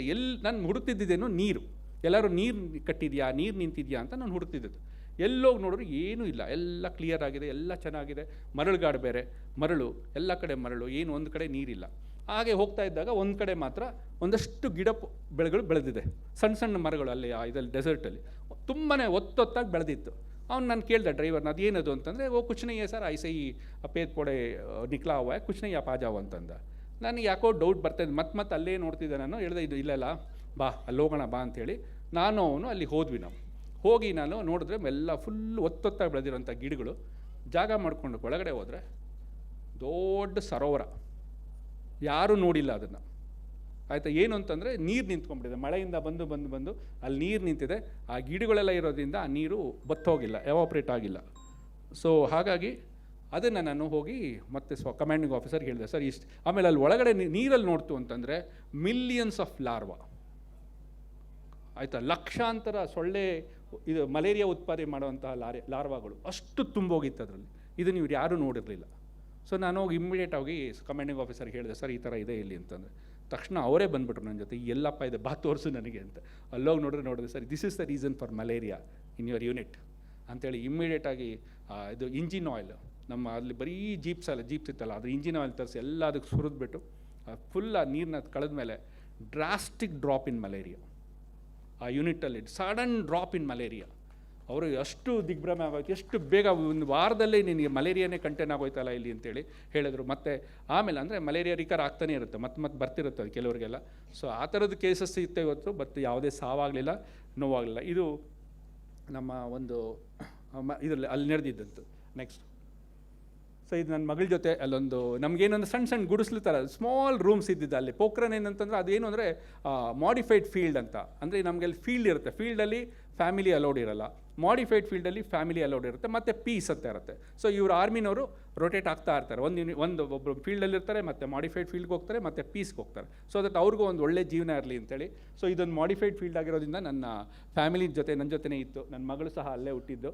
ಸೊ ನೆಕ್ಸ್ಟ್, ಸೊ ಇದು ಆ ಯೂನಿಟ್ ಬಗ್ಗೆ ಏನು ಅಂದರೆ 17 ಗಾರ್ಡ್ಸ್ ಅಂತ ನಾನು ಹೋಗಿರೋ ಯೂನಿಟ್ಟು. ಸೊ ಯೂನಿಟಲ್ಲಿ this is what it represents the unit. ಅದು ಜೋಂಗಾ ಜೀಪಲ್ಲಿ ಏನು ಅಂತಂದರೆ ಒಂದು ಮಿಸೈಲ್ ಲಾಂಚರ್, ಅಲ್ಲಿ ಕಾಣಿಸ್ತಿರೋದು ಮಿಸೈಲ್ ಲಾಂಚರು ಮತ್ತು ಮಿಸೈಲ್, ಆಯಿತಾ. ಇದ್ರದ್ದು ಹೆಸರು ಮಿಲಾನ್ ಅಂಥೇಳಿ. ಇದ್ರದ್ದು ಏನು ವಿಶೇಷ, ಈ ಇಡೀ ಯೂನಿಟ್ದೇನು ವಿಶೇಷ ಅಂತಂದರೆ, ಇವರು ಡೆಸರ್ಟಲ್ಲಿ ವಾರ್ಫೇರ್ ಮಾಡೋದು, ಅಂದರೆ ಇದರಲ್ಲಿ ಮರುಭೂಮಿಲಿ ಯುದ್ಧ ಮಾಡೋದು. ಇವರು ಇಡೀ ಯೂನಿಟಿನ ಒಂದು ಕೆಲಸ ಏನು ಅಂದರೆ ಮರುಭೂಮಿಲಿ ಯುದ್ಧ ಮಾಡೋದು.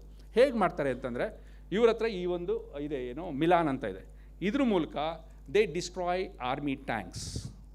ಒಂದು ಇಡೀ ಭಾರತದಲ್ಲಿ ಒಂದೇ ಒಂದು ಯೂನಿಟ್ ಈ ಥರದ್ದು ATGMs ಅಂತ, ಆ್ಯಂಟಿ ಟ್ಯಾಂಕ್ ಗೈಡೆಡ್ ಮಿಸೈಲ್ಸ್ ಅಂತ. ಈ ಯೂನಿಟ್ಗೆ ನನ್ನನ್ನು RM ಆಗಿ ರೆಜಿಮೆಂಟಲ್ ಮೆಡಿಕಲ್ ಆಫೀಸರ್ ಅಂತ ನನ್ನನ್ನು ಪೋಸ್ಟ್ ಮಾಡಿದ್ದದ್ದು. ಸೊ ಇದರದೊಂದು ವಿಶೇಷ ಏನು ಅಂತಂದರೆ, ಈಗ ತಾವಾಗೆಲ್ಲರಿಗೂ ಗೊತ್ತಿರೋದೇನು ಅಂದರೆ, ಇವಾಗ ನಾವೊಂದು ಗನ್ ತೊಗೊಳ್ತೀವಿ, ಒಂದು ಬುಲೆಟ್ ತೊಗೊಳ್ತೀವಿ, ಒಂದು ಗನ್ ತೊಗೊಳ್ತೀವಿ, ನಾವು ಶೂಟ್ ಮಾಡ್ತೀವಿ. ಶೂಟ್ ಮಾಡಿದಾಗ ಏನಾಗುತ್ತೆ ಅಂತಂದರೆ, ಅಥವಾ ಒಂದು ಮಿಸೈಲ್ ಲಾಂಚ್ ಮಾಡ್ತೀವಿ. ಲಾಂಚ್ ಮಾಡಿದಾಗ ಏನಾಗುತ್ತೆ ಅಂದರೆ, ಅದು ನಮ್ಮ ಕಂಟ್ರೋಲಿಂದ ಹೊರಗಡೆ ಹೊಟ್ಟೋಗುತ್ತೆ. ಅದು ಸೋ ನ್ಯಾಚುರಲ್. ನೀವು ಬುಲೆಟ್ ಹೊಡೆದಾಗ ನೀವು ರಜನಿಕಾಂತ್ ಪಿಕ್ಚರ್ಗಳಲ್ಲಿ ನೋಡ್ತಾ ಇರ್ತೀರಲ್ಲ, ಅದೆಲ್ಲ ಸುಮ್ಮನೆ ಸುಳ್ಳದು, ಆ ಥರ ಆಗೋದಿಲ್ಲ, ಹಂಗೆ ಕಚ್ಚೋದು ಅದೆಲ್ಲ ಆ ಥರ ಅಲ್ಲ. ನೀವು ಒಂದು ಸಲ ಬಿಟ್ಟ ಮೇಲೆ ಅದು ನಮ್ಮ ಕೈಯಿಂದ ತಪ್ಪಿಸ್ಕೊಂಡು ಹೋದಾಗೆ ಅದು. ಬಟ್ ಇವರ ವಿಶೇಷ ಏನು ಅಂದರೆ, ಆ್ಯಂಟಿ ಟ್ಯಾಂಕ್ ಗೈಡೆಡ್ ಮಿಸೈಲ್ಸ್ ಅಂತ ಇವ್ರದ್ದು. ಏನು ಅಂದರೆ, ನೀವು ಮಿಸೈಲ್ನ ಲಾಂಚ್ ಮಾಡಿದ ಮೇಲೂ ಸಹ ಆ ಒಂದು ಮಿಸೈಲ್ ಇವರ ಕಂಟ್ರೋಲಲ್ಲಿರುತ್ತೆ. ಇದು ಒಂದು ಅದ್ಭುತವಾದ ಟೆಕ್ನಾಲಜಿ. ಇದು ನಮ್ಮ ಭಾರತದ ಇದರಲ್ಲಿತ್ತು. ಇದು ಹೇಗೆ ಅಂತಂದರೆ, ಇವಾಗ ಟ್ಯಾಂಕ್ ಮುಂದೆ ಬರ್ತಾ ಇದೆ, ಇವರು ಟ್ಯಾಂಕ್ನ ಎಂಗೇಜ್ ಮಾಡಿ ಶೂಟ್ ಮಾಡಿದ್ರು ಅಂತ ಇಟ್ಕೊಳ್ಳಿ. ಶೂಟ್ ಮಾಡಿದಾಗ ಅಕಸ್ಮಾತ್ ಆ ಟ್ಯಾಂಕ್ ಏನಾದ್ರು ಪಕ್ಕಕ್ಕೆ ಮೂವ್ ಆಯಿತು ಅಂತಂದರೆ, ಇವರು ಮೆಲ್ಲಿಗೆ ಒಂದು ಸಣ್ಣ ಥ್ರೆಡ್ ಇದಿರುತ್ತೆ, ವೈರ್, ಆ ವೈರ್ ಮೂಲಕ ಅದನ್ನು ಶಿಫ್ಟ್ ಮಾಡ್ಬೋದು, ಈ ಕಡೆಗೆ ಆ ಕಡೆಗೆ ಶಿಫ್ಟ್ ಮಾಡಿ ultimately they can hit the tank.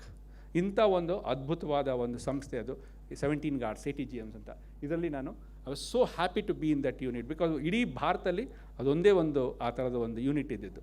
Next, so ಆರ್ಮಿಲಿ ನಾನು ಏನು ಮಾಡಿದೆ, ಮೈನ್ ಇಂಪಾರ್ಟೆಂಟ್ ವಾಸ್, ನನ್ನಲ್ಲಿ ಹಲವಾರು ಭಯಗಳಿತ್ತು. ಮೊದಲನೇದು ಹೈಟ್ಸ್ ಅಂದರೆ ಭಯ ನಮಗೆ. ನನ್ನ ಇದದು ನನ್ನ ಒಂದು ಭಯಗಳು, ನನಗೆ ಫೋಬಿಯಾಸ್, ಜೊತೆಗೆ ಸೋಷಿಯಲ್ ಆಂಗ್ಸೈಟಿ, ಜನಗಳ ಜೊತೆ ಮಾತಾಡು, ಸ್ಟ್ರೇಂಜರ್ಸ್ ಬಂದರು ಅಂದರೆ ನಾನು ಹಿಂಜರಿತಿದ್ದೆ, ಒಂಥರ ಇಂಟ್ರೋವರ್ಟ್ ಆ ಥರ ಇದ್ದೆ. ಮತ್ತು ಪಬ್ಲಿಕ್ ಸ್ಪೀಕಿಂಗ್ ಅಂತೂ ಇಲ್ಲವೇ ಇಲ್ಲ. ಮತ್ತು ಲಾಸ್ಟಲ್ಲಿ ಭಯ, ಯುದ್ಧದ ಭಯ, ಇದೆಲ್ಲ ಭಾಳಷ್ಟು ಕಾಡ್ತಾಯಿತ್ತು ನಮಗೆ. ಸೊ ನಿಧಾನಕ್ಕೆ ಒಂದೊಂದನ್ನೇ ನಾವು ತೊಡ್ಕೊಳಕ್ಕೆ ಶುರು ಮಾಡಿದ್ವಿ. ಈಗ ಏನು ಅನ್ನಿಸ್ತು ಅಂತಂದರೆ, ಜೊತೆಗೆ ಇನ್ನೊಂದು ನನ್ನ ಮೈಂಡಲ್ಲಿ ಪ್ಯಾರಲಾಗಿ ನಡೀತಾನೆ ಇತ್ತು. ಏನಂದರೆ, I was restless in the army. ಸ್ವಲ್ಪ ರೆಸ್ಟ್ಲೆಸ್ ಇದ್ದೆ ನಾನು. ಯಾಕೆ, ನಾನು ಏನೋ ಒಂದು ಆಸೆ ಇಟ್ಕೊಂಡು ಹೋಗಿದ್ದೆ ಆರ್ಮಿಗೆ. ಒಂದು ಮಹತ್ವರವಾದ ಕೆಲಸ ಮಾಡಬೇಕು, ಏನೋ ಮಾಡಬೇಕು, ಅದು ಮಾಡಬೇಕು, ಇದು ಮಾಡಬೇಕು ಅಂತ ಆರ್ಮಿಗೆ ಹೋದಾಗ ಅಲ್ಲಿ ನೋಡಿದಾಗ ಇಟ್ಸ್ ಎ ಸೆಟ್ ರೊಟೀನಲ್ಲಿ. ನೀನು ಬೆಳಗ್ಗೆ ಎದ್ದೇಳ್ತೀಯ 5 ಗಂಟೆಗೆ, 5:15 ಎದ್ದು ನೀನು 6 ಗಂಟೆಗೆ you go for the P T ಮುಗಿಸ್ಕೊಂಡು ಮತ್ತೆ ನೀನು MA ರೂಮ್ಗೆ ಹೋಗಿ ಕೂತ್ಕೊಂಡು ಪೇಷಂಟ್ಸ್ ನೋಡ್ತೀರಾ, ಪೇಷಂಟ್ಸ್ ಮುಗಿಸಿ ಮಧ್ಯಾಹ್ನ ಮನೆಗೆ ಹೋಗಿ ಊಟ ಮಾಡ್ತೀರಾ, ಮತ್ತೆ 5 ಗಂಟೆಗೆ ಇದು ಗೇಮ್ಸ್, ಹಾಕಿ ಆಡ್ತಿದ್ವಿ, ಪ್ಯಾಷನೇಟ್ ಹಾಕಿ ಆಡ್ತಿದ್ವಿ ನಾವು. 5 ಗಂಟೆ 6 ಗಂಟೆ ತನಕ ಹಾಕಿ ಆಡೋದು, ಮತ್ತೆ ಮನೆಗೆ ಬಂದು ಮತ್ತೆ ಹೋಗಿ ಒಂದು ಅರ್ಧ ಗಂಟೆ 1 ಅವರ್ ಟೆನ್ನಿಸ್ ಆಡೋದು, ಮತ್ತು ಮನೆಗೆ ಹೋಗೋದು, ವಾರಕ್ಕೆ 1-2 party. This was the set routine in a normal unit. ನನಗಿದು ಸ್ವಲ್ಪ ನನ್ನ ಒಂದು ಸ್ವಭಾವಕ್ಕೆ, ನಾನು ಏನೋ ಒಂದು ಮಹತ್ವಾಕಾಂಕ್ಷೆ ಇಟ್ಕೊಂಡು ಗನ್ ಇಟ್ಕೊಂಡು ಹೋಗ್ಬಿಡ್ತೀನಿ, ನಾನು ಅವ್ರನ್ನ ನೋಡಿತೀನಿ, ಇವ್ರು ನೋಡಿತೀನಿ, ಏನೋ ಇತ್ತು ನಮ್ಮ ಕನಸು, ಚಿಕ್ಕ ಹುಡುಗರು ಕನಸಲ್ಲ. ಸೊ ಅದು ಸ್ವಲ್ಪ ನನಗೆ ಕಂಫರ್ಟಬಲ್ ಆಗಲ್ಲ ನನಗೆ. I would just wanted to do more. ಆಗಿದ್ದಾಗ then I thought that why not take this as a training ground. Let me get away with all this fears. Let me make myself strong mentally, physically, emotionally. So ಒಂದು ಆ 5 ಇಯರ್ಸ್ನ ನಾನು ಒಂದು training ground ಥರ ನನ್ನನ್ನು ನಾನು ಗಟ್ಟಿ ಮಾಡಿಕೊಂಡೆ. So fear of heights, ಮಾತೆತ್ತರೆ ಚಾಪರ್ಗೆ ಕೂರಿಸ್ತಿದ್ರು ನಮ್ಮನ್ನು. ಇಲ್ಲಿಂದ ಅಲ್ಲಿಗೆ ಹೋಗು, ಅವ್ರು ಯಾರೋ ಜನರಲ್ ಬಂದರು, ಅವ್ರ ಜೊತೆ ಅಲ್ಲಿಗೆ ಹೋಗು, ಇಲ್ಲಿಗೆ ಹೋಗು ಅಂತ. ಆ ಚಾಪರು ಅದು ಫುಲ್ಲು ಚೇತಕ್ ಚಾಪರ್ ಅಂತೂ ಫುಲ್ ಟ್ರಾನ್ಸ್ಪರೆಂಟ್. ಅಂದರೆ ಎಲ್ಲ ಕೆಳಗಡೆ ಬಗ್ಗೆ ನೋಡಿದ್ರೆ ಕಾಣಿಸ್ತೈತೆ, ಒದ್ದು ಕೆಳಗಡೆ ಎಲ್ಲೋ ಮೇಲಿರ್ತೀವಿ ನಾವು, ಅಲ್ಲಿಂದ ಕೆಳಗಡೆ ಬಗ್ಗಿದ್ರೆ ಇದು ಡಬ ಡಬ ಡಬ ಅಂತ ಪ್ಯಾಲ್ಪಿಟೇಷನ್ಸ್. ಈ ಥರದ್ದು ಸ್ಟಾರ್ಟಿಂಗಲ್ಲಿ ಹೋದಾಗಂತೂ ನಾನು ಯಾವುದೋ ಒಂದು ಸಲ ಹೀಗೆ ಒಂದು ಸಲ ಸಿಗಾಕೊಂಡು ಒಂದು ಚಾಪರಲ್ಲಿ ಹೋಗ್ತಾ ಇದ್ದೆ ನಾನು. ಹೋದಾಗ ಅವ್ರು ಮುಂದೆ ಕೂತಿದ್ದವರು ನಮಗೆ ಇದನ್ನು ಕೊಡ್ತಾರೆ, ಮೈಕ್ರೋಫೋನ್ ಕೊಟ್ಟಿದ್ರು. ಸೊ ಅವರಿಬ್ಬರು ಮಾತಾಡ್ಕೊಳ್ತಿದ್ದಾರೆ, ಇಬ್ಬರು ಪೈಲಟ್ಸು. ಏನಂತಂದರೆ ಇನ್ನೂ ಸ್ವಲ್ಪ ಮೇಲೆ ಹೋಗೋಣ ಅಂತ ಅವನು ಜೂನಿಯರು ಸೀನಿಯರ್ನ ಕೇಳ್ತಾರೆ, like shall I take some more heights, again some more height ಅಂತ. ನಾನು ಹಿಂದೆ ಕೂತ್ಕೊಂಡು ಬೇಡ ಅಂತ ನಾನು, ಇಲ್ಲ ಸಾಕು ಇನ್ನೂ ಏನು ಮೇಲಕ್ಕೆ ಹೋಗೋದು ಅಂತ. ಅವ್ರು ಹಿಂದೆ ಜೋರಾಗಿ ನಕ್ಕು, relax doc, what are you thinking, it's so beautiful, just check. ಅಂದರೆ ಆವಾಗ ನಾನು ನೋಡ್ತೀನಿ ಮರುಭೂಮಿ ಅದು, ಅಲ್ಲೆಲ್ಲ ಏನೊಂದರೆ ರೋಡ್ಸ್, ಒಂದು ಸ್ಟ್ರೈಟ್ ರೋಡ್ಸ್ ಇರುತ್ತೆ ಮರುಭೂಮಿಲಿ. ಸೊ 10 ಕಿಲೋಮೀಟರ್ ಅಷ್ಟು ಉದ್ದದ ರೋಡ್ಸ್ ಕಾಣಿಸ್ತಾ ಇದೆ. ಕೆಳಗಡೆ ನನ್ನ ಆ್ಯಂಬುಲೆನ್ಸ್ ಅವಾಗ ಇಷ್ಟೊಂದು ಇರುವೆ ಥರ ಕೆಳಗಡೆ ಆ್ಯಂಬುಲೆನ್ಸ್ ಹೋಗ್ತಾ ಇದೆ. So beautiful clouds. ಆವಾಗ ಅಂದ್ಕೊಂಡು it's so nice, so beautiful. ನಾನು ಏನಕ್ಕೆ ಇದ್ರ ಬಗ್ಗೆ ಇಷ್ಟು ಹೆದರ್ತಾ ಇದ್ದೀನಿ ಅನ್ನೋದೊಂದು ಬಂದು ಮತ್ತೆ ಅದೇ ಅಭ್ಯಾಸ ಆಗೋಯ್ತು. ಯಾವಾಗಲೂ ಚೇತಕ್ಕಲ್ಲಿ ಓಡಾಡಿಸಿ ಆ ಫಿಯರ್ ಆಫ್ ಹೈಟ್ಸ್ ಅನ್ನೋದು ಹೊಟ್ಟೋಯ್ತು. ಮತ್ತು ಎಲ್ಲಂದ್ರಲ್ಲಿ ಭಾಷಣ ಮಾಡು ಅಂತ ಹೇಳ್ತಾರೆ ನಮ್ಮ ಕಮಾಂಡಿಂಗ್ ಆಫೀಸರ್. ಮಲೇರಿಯಾ ಇತ್ತಲ್ಲ ಆವಾಗ, command doctor talk in Hindi, ಭಾಷಣ ಮಾಡುವಂಥ 10 ನಿಮಿಷ ನೀನು ಟೈಮ್ ಕೊಟ್ಟಿದ್ದು ಮಾತಾಡೋಂಥ. ನಾನು ಹಿಂದಿಯಲ್ಲಿ ಬರ್ತಿತ್ತು, ನನಗೆ ಹಿಂದಿ ಬರ್ತಿರಲಿಲ್ಲ. ಸೊ 10ನೇ ಕ್ಲಾಸಲ್ಲಿ ಕಲ್ತಿದ್ದು ಹಿಂದಿನ ಪೋಣಿಸಿ ಐ ಯೂಸ್ ಟು ಟಾಕ್. ಹೊರಗಡೆ ಬಂದಮೇಲೆ ಹೇಳಿದ್ರೆ ಕ್ಯಾ ಹಿಂದಿ ಬೋಲ್ತೇವೆ ಯಾರು ಅಂತೇಳಿ. ಸೊ ಆ ಥರದೊಂದು ಎಷ್ಟೊಂದು ಈ ಥರದ್ದೆಲ್ಲ ಘಟನೆಗಳು ಮಾಡಿಕೊಂಡು ನಾವು ಆರ್ಮಿಲಿ ಮುಂದುವರೆದಿದ್ದೆ. ಸೊ ಇಂಥ ಟೈಮಲ್ಲಿ ಒಂದು ತಕ್ಷಣಕ್ಕಾಗಿದ್ದು ನಾನು ಹೇಳ್ತೀನಿ, it was the most magnificent coincidence of my life. ಏನು ಅಂತಂದರೆ ಕಾರ್ಗಿಲ್ ಯುದ್ಧ. ಸೊ ನೆಕ್ಸ್ಟ್, ಸೊ ನಿಮಗೆಲ್ಲ ಕಾರ್ಗಿಲ್ ಯುದ್ಧ ಏನಾಯಿತು ಎತ್ತಾಯಿತು ಎಲ್ಲ ಗೊತ್ತಿದೆ. ಸೊ ನಾನು ಹೇಳೋದು, ನನ್ನ ದೃಷ್ಟಿಯಲ್ಲಿ ಕಾರ್ಗಿಲ್ ಯುದ್ಧದ ಬಗ್ಗೆ ನಾನೊಂದು ಕೆಲವು ಮಾತುಗಳನ್ನ ಹೇಳಬೇಕು. ಸೊ ಮೊದಲನೇದಾಗೆ I want to make it very clear, doctors ನಾವು ಯುದ್ಧದ ರಣರಂಗಕ್ಕೆ ನಾವು ಹೋಗೋದಿಲ್ಲ. ನಾವು ಗನ್ಗಳು ಇಟ್ಕೊಂಡು, ಬುಲೆಟ್ಸ್ ಇಟ್ಕೊಂಡು, ಗ್ರೆನೇಡ್ಸ್ ಇಟ್ಕೊಂಡು ಮುಂದೆ ನುಗ್ಗೋದಿಲ್ಲ. But we are the moral support for the entire Indian army. ನಾವು ಇದೀವಿ ಅಂತ ಒಂದು ಧೈರ್ಯದ ಮೇರೆಗೆ ಅವರು ಸೈನಿಕರು ಮುಂದೆ ನುಗ್ತಾರೆ, ಆಫೀಸರ್ಸ್ ಮುಂದಕ್ಕೆ ನುಗ್ತಾರೆ. ಸೊ ನಾವಂತೂ ದಯವಿಟ್ಟು ಹೋದ ಇವ್ನು ಅವ್ರನ್ನ ಸಾಯಿಸ್ದ ಇವ್ರನ್ನ ಸಾಯಿಸ್ದ ಅಂತ ಮಾತ್ರ ನೀವು ಅಂದ್ಕೊಳ್ಬೇಡಿ. ನಮ್ಗೆ ಅಲ್ಲಿ ಬಿಡೋದು ಇಲ್ಲ because you are not train for that. ನಾವು we are train for a doctor and as a army officer. So ಇದು ಕಾರ್ಗಿಲ್ ಯುದ್ಧ. ನೆಕ್ಸ್ಟ್ ಹಾಗೆ ಹೋಗಿ. S next yes. ಸೊ ನನ್ನ ಅನುಭವ ಏನಾಯಿತು ಕಾರ್ಗಿಲ್ ಯುದ್ಧದ ಬಗ್ಗೆ as A civilian, as A short service commission officer ಇದ್ದಾಗ ಏನಾಯಿತು. ಸೊ ಈಗೇನಾಯಿತು, ಮಾರ್ಚ್ ಏಪ್ರಿಲ್ 1999 ನಾನು ಆಲ್ಮೋಸ್ಟ್ 4.25 ವರ್ಷ ಮುಗಿಸ್ಬಿಟ್ಟಿದ್ದೆ ಆರ್ಮಿಲಿ. ಇನ್ನೊಂದು 3 ತಿಂಗಳು 4 ತಿಂಗಳಿತ್ತು ಅಷ್ಟೇ ನನಗೆ ಸರ್ವೀಸು. ಸೊ ಜೊತೆಗೆ ನನ್ನ ವೈಫು, ನನ್ನ ಮಗಳಿದ್ಲು, ಒಬ್ಳು 2 ವರ್ಷದ ಮಗಳಿದ್ಲು, ಮತ್ತು ನನ್ನ ವೈಫ್ ವಾಸ್ ಅಗೇನ್ ಪ್ರೆಗ್ನೆಂಟ್. 8.25 ತಿಂಗಳು ಶಿ ವಾಸ್ ಪ್ರೆಗ್ನೆಂಟ್. ಈ ಥರದೊಂದು ಪರಿಸ್ಥಿತಿ ಇತ್ತು. ಆಗ್ತಾನೆ ಆವಾಗ ವರ್ಲ್ಡ್ ಕಪ್ ಕ್ರಿಕೆಟ್ ಮ್ಯಾಚ್ ಶುರುವಾಗಿತ್ತು 1999ನಲ್ಲಿ. ಸೊ ನಾನು ಒಳ್ಳೆ ಟಿ ವಿ ಕೊಂಡ್ಕೊಂಡಿದ್ದೆ, ಒಳ್ಳೆ ಮನೆ ಇತ್ತು, ಕ್ವಾರ್ಟರ್ಸ್ ಇತ್ತು, ಆರಾಮಾಗಿ ಕೂತ್ಕೊಂಡು ಟಿ ವಿ ನೋಡ್ತಿದ್ವಿ, ಡೈಲಿ ಮ್ಯಾಚಸ್ ನೋಡ್ತಿದ್ವಿ. ಒಂದು ಮ್ಯಾಚ್ ಜ್ಞಾಪಕ ಇದೆ, ಇಂಡಿಯಾ ವರ್ಸಸ್ ಶ್ರೀಲಂಕಾ ನಡೀತಿತ್ತು. ಬೋತ್ ರಾಹುಲ್ ದ್ರಾವಿಡ್ ಆ್ಯಂಡ್ ಗಂಗೂಲಿ ಇಬ್ಬರು ಸೆಂಚುರಿ ಹೊಡೆದಿದ್ರು. ನಾನು ಅಂದ್ಕೊಂಡಪ್ಪ ಎಂಥ ಮಸ್ತ್ ಲೈಫ್ ಇದು. ಸೊ ಇನ್ನು 2 ತಿಂಗಳು 3 ತಿಂಗಳು ಜುಲೈ ಆಗೋಗುತ್ತೆ, ನನ್ನ ರಿಲೀಸ್ ಮಾಡಿಬಿಡ್ತಾರೆ. ಸರ್ ಆರಾಮಾಗಿ ಬೆಂಗಳೂರಿಗೆ ಹೋಗ್ತೀನಿ ಅನ್ನೋ ಒಂದು ಆಲೋಚನೆಯಲ್ಲಿ ನಾನಿದ್ದೆ. ತಕ್ಷಣ ಶುರುವಾಯಿತು ಕಾರ್ಗಿಲ್ ವಾರ್. ಸೊ ನಾವೆಲ್ಲ ಕೂತ್ಕೊಂಡು ಅದನ್ನು ವಾಚ್ ಮಾಡ್ತಿದ್ವಿ, ಏನಾಗ್ತಿದೆ ಇಲ್ಲಿ, ಏನಾಗುತ್ತೆ, ನಮ್ಮ ಏನು ಅದರದ್ದು ರೋಲ್ ಏನು ಅನ್ನೋದು ನಮ್ಮ ಯೋಚನೆ ಇತ್ತು. ಆ ಥರ ಇದ್ದಾಗ but that's a mountain warfare. ನಾವಿರೋದು ಡೆಸರ್ಟ್ ವಾರ್ಫೇರ್, ನನ್ನ ಯೂನಿಟ್ ಇರೋದು ಡೆಸರ್ಟ್, ಅದಿರೋದು ಮೌಂಟೇನ್ ವಾರ್ಫೇರ್. ಸೊ ನಮಗೂ ಅದಕ್ಕೂ ಅಷ್ಟು ಸಂಬಂಧ ಇಲ್ಲ. ಬಟ್ ಸ್ಟಿಲ್ ಕೌತುಕವಾಗಿ as a fellow countryman ಅಲ್ಲಿ ನಡೀತಿದ್ದಂಥ ಡೆತ್ಸು ಪ್ರತಿಯೊಂದನ್ನು ಸಹ ನಾವು ಅಬ್ಸರ್ವ್ ಮಾಡ್ತಾ ಕೂತಿದ್ವಿ. ಈ ಥರದೊಂದು ಪರಿಸ್ಥಿತಿ ಇದ್ದಾಗ ತಕ್ಷಣ ಒಂದಿನ ಏನಾಯಿತು ಅಂದರೆ ನಮ್ಮ ಕಮಾಂಡಿಂಗ್ ಆಫೀಸರ್ ಸಡನ್ನಾಗಿ ಮೀಟಿಂಗ್ ಕರೆದ್ಬಿಟ್ಟು ಎಲ್ಲ ಕೂತಿದ್ದಾರೆ. ಇವರು 2IC ಸೆಕೆಂಡ್ ಇನ್ ಕಮಾಂಡ್ ಅವರು ನನ್ನ ತುಂಬ ಆತ್ಮೀಯರವರು. ಅವ್ರು ಈಗ ಏನಾದರೂ ಅಂದರೆ ultimately retired as this in second position in the whole Indian army ಅಂತ ಒಂದು ಹೈ ರ್ಯಾಂಕ್ಗೆ ಹೋದವರು. ಆವಾಗ ನಮಗೆ ಸೆಕೆಂಡ್ ಇನ್ ಕಮಾಂಡ್ ಇದ್ರು, ನನಗೆ ತುಂಬ ಪರಿಚಯ, ಅವರು ತುಂಬ ಕ್ಲೋಸ್ ಅವರು ಅವತ್ತಿನ ದಿನ ಇದನ್ನು ನಡೆಸಿದ್ರು, ಎಮರ್ಜೆನ್ಸಿ ಮೀಟಿಂಗ್ ನಡೆಸಿದಾಗ ಕೂತ್ಕೊಂಡಾಗ ಅವರು ಶುರು ಮಾಡಿದ್ರು ಏನಂತ ಅಂದರೆ ದ ವಾರ್ ಈಸ್ ಆನ್, ಆಮೇಲೆ we have to move now. ನಮಗೆ ಕಾಲ್ ಬಂದಿದೆ, ನಮ್ಮ ಇಡೀ ಯೂನಿಟ್ಟೇ ಮೂವ್ ಆಗಬೇಕಾಗಿದೆ ಈಗ. ಮತ್ತು ಎಲ್ಲಿಗೆ ನಾನು ಹೇಳೋದಿಲ್ಲ, ಯಾವಾಗ ಬರ್ತೀವಿ ನಾವು ಹೇಳೋದಿಲ್ಲ, ಬರ್ತೀವೋ ಇಲ್ವೋ ಅದನ್ನು ನಾನು ಹೇಳೋದಿಲ್ಲ ಅಂತ ಹೇಳಿದ್ರು. ಇಡೀ ಮಾತಾಡಬೇಕಾದ್ರೆ ಅವ್ರು ನನ್ನೊಬ್ಬನ ಮಾತ್ರ ನೋಡ್ತಾ ಇಲ್ಲ. ನಾನು ಮುಂದೆನೇ ಕೂತ್ಕೊಂಡು ಅವ್ರನ್ನೇ ನೋಡ್ತಾ ಇದ್ದೀನಿ, ನನ್ನ ನೋಡಲಿ ಅನ್ನೋ ಥರ.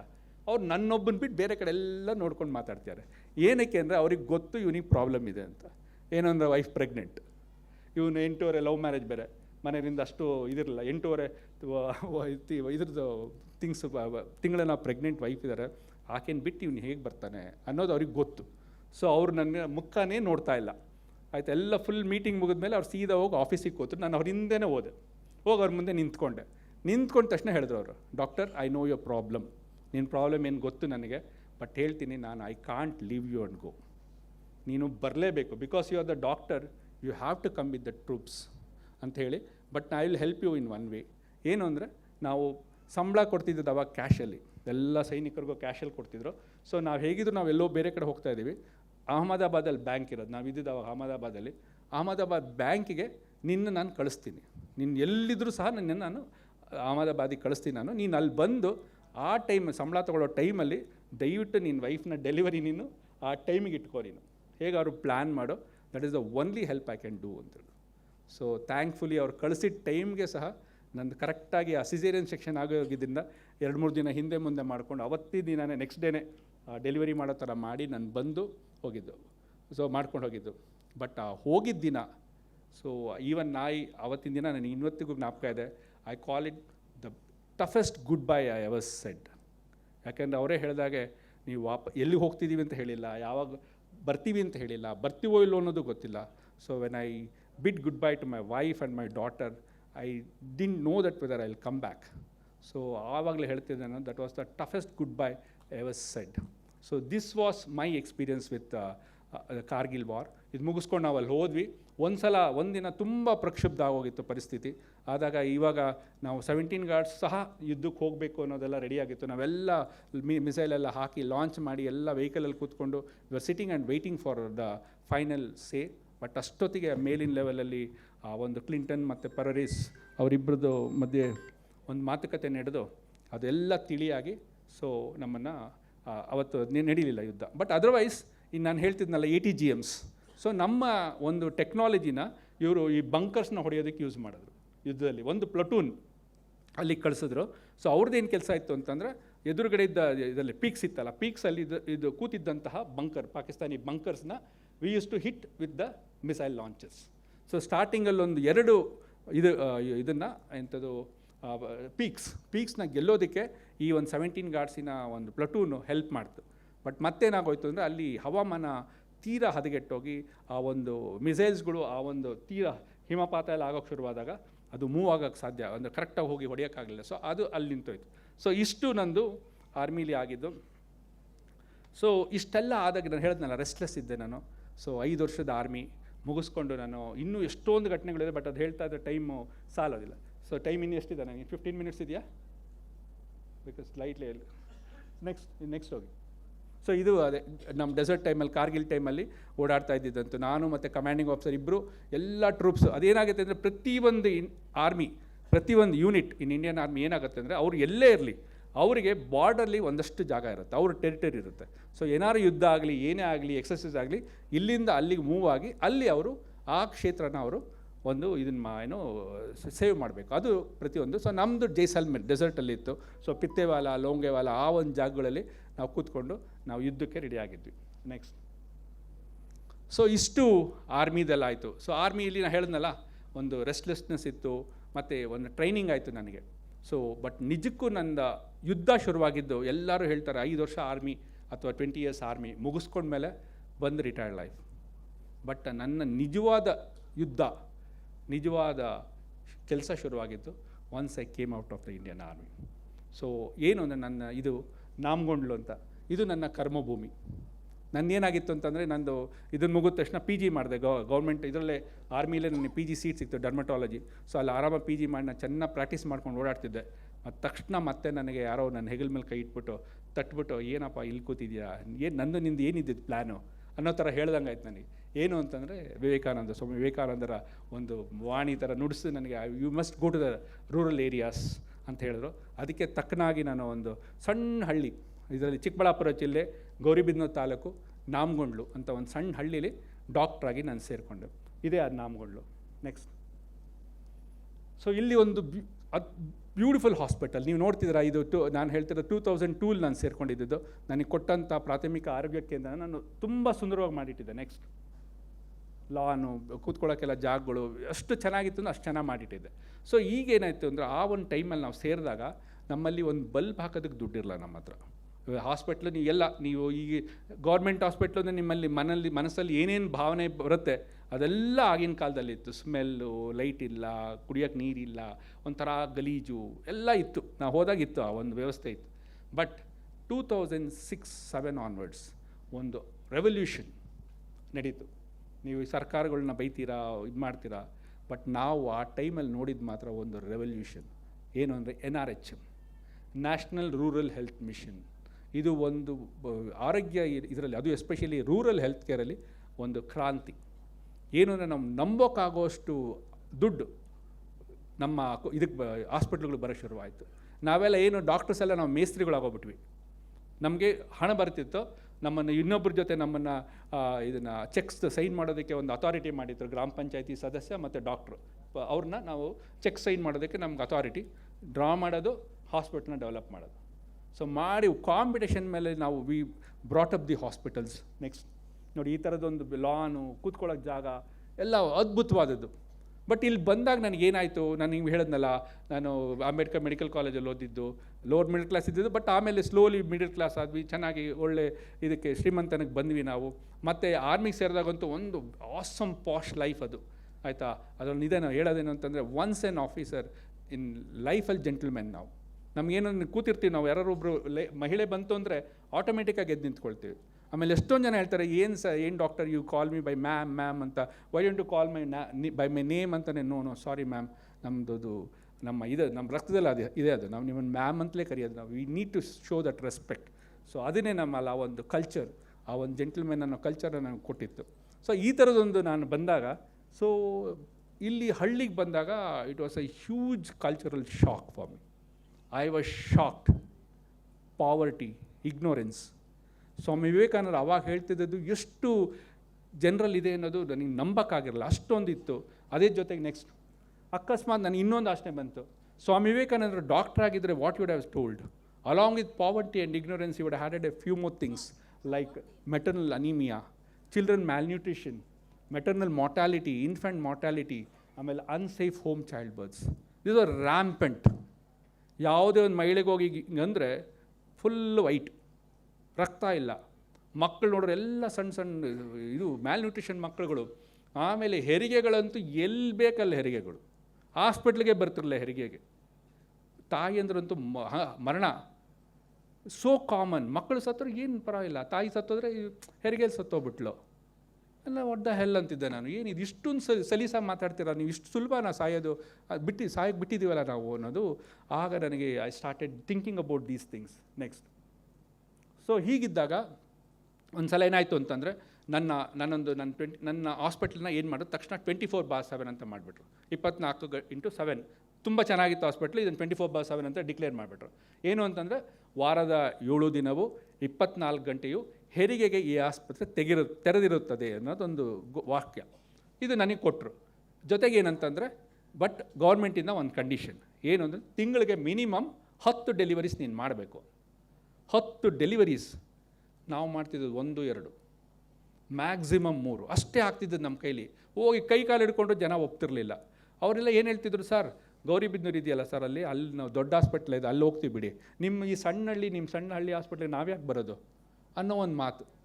ಈ ಥರದಲ್ಲಿ ಸಡನ್ನಾಗಿ ಅಲ್ಲಿ ಮೇಲಿಂದ ನಮಗೆ ಮೆಮೊಗಳು ಬರೋಕ್ಕೆ ಶುರುವಾಯಿತು. ಆಮೇಲೆ ಗಲಾಟೆಗಳು ಶುರುವಾಯಿತು. ಆಮೇಲೆ ಮತ್ತೆ ಹೇಳೋರು ಒಂದಿನ ನೀನು 24/7 ಸ್ಟೇಟಸ್ನ ತೆಗೆದುಬಿಡ್ತೀನಿ ನಾನು ಅಂತ ಹೇಳ್ಬಿಟ್ಟು. ನಾನು ಹೋಗ್ಲಿ ಬಿಡು ಒಂದೆ, ನಾನು ಒಳ್ಳೇದಾಯ್ತು ಸದ್ಯ. ಅದು ಯಾರ ಹೆರಿಗೆ, ನಾನು ಆ ಹೆರಿಗೆ ರೂಮಲ್ಲಿ ನಿಂತಾಗ I was shocked. What is this? ಏನು ಇಷ್ಟು ಕಷ್ಟನಾ? ಒಂದು ಪುನರ್ಜನ್ಮ ಒಂದು ಹೆಣ್ಣಿಗೆ ಒಂದು ಹೆರಿಗೆ ಆಗ್ತಾ ಇದ್ದಾಗ ನಾನು ಡರ್ಮಟಾಲಜಿಸ್ಟ್, ಸ್ಕಿನ್ ಸ್ಪೆಷಲಿಸ್ಟ್, ಅಲ್ಲಿ ಹೋಗಿ ಗೈನಕಾಲಜಿಸ್ಟ್ ಮಾಡಿ ಕೂರಿಸಿದ್ರು ನನ್ನ. ಒಂಥ ಶಾಕಲ್ಲಿದ್ದೆ ನಾನು. ಅಂಥದ್ದು ಟೈಮಲ್ಲಿ ನಿಂದು 24/7 ತೆಗಿತೀವಿ ಅಂದಾಗ ಹೋಗ್ಲಿ ಬಿಡು ಪರವಾಗಿಲ್ಲ, no problem, I am happy without that delivery part ಅಂತ ನಾನು ಆರಾಮಾಗಿದ್ದೆ. ಹೋಗಿ ಆರಾಮಾಗಿ ಬೆಂಗಳೂರಿಗೆ ಮನೆಗೆ ಹೋದೆ.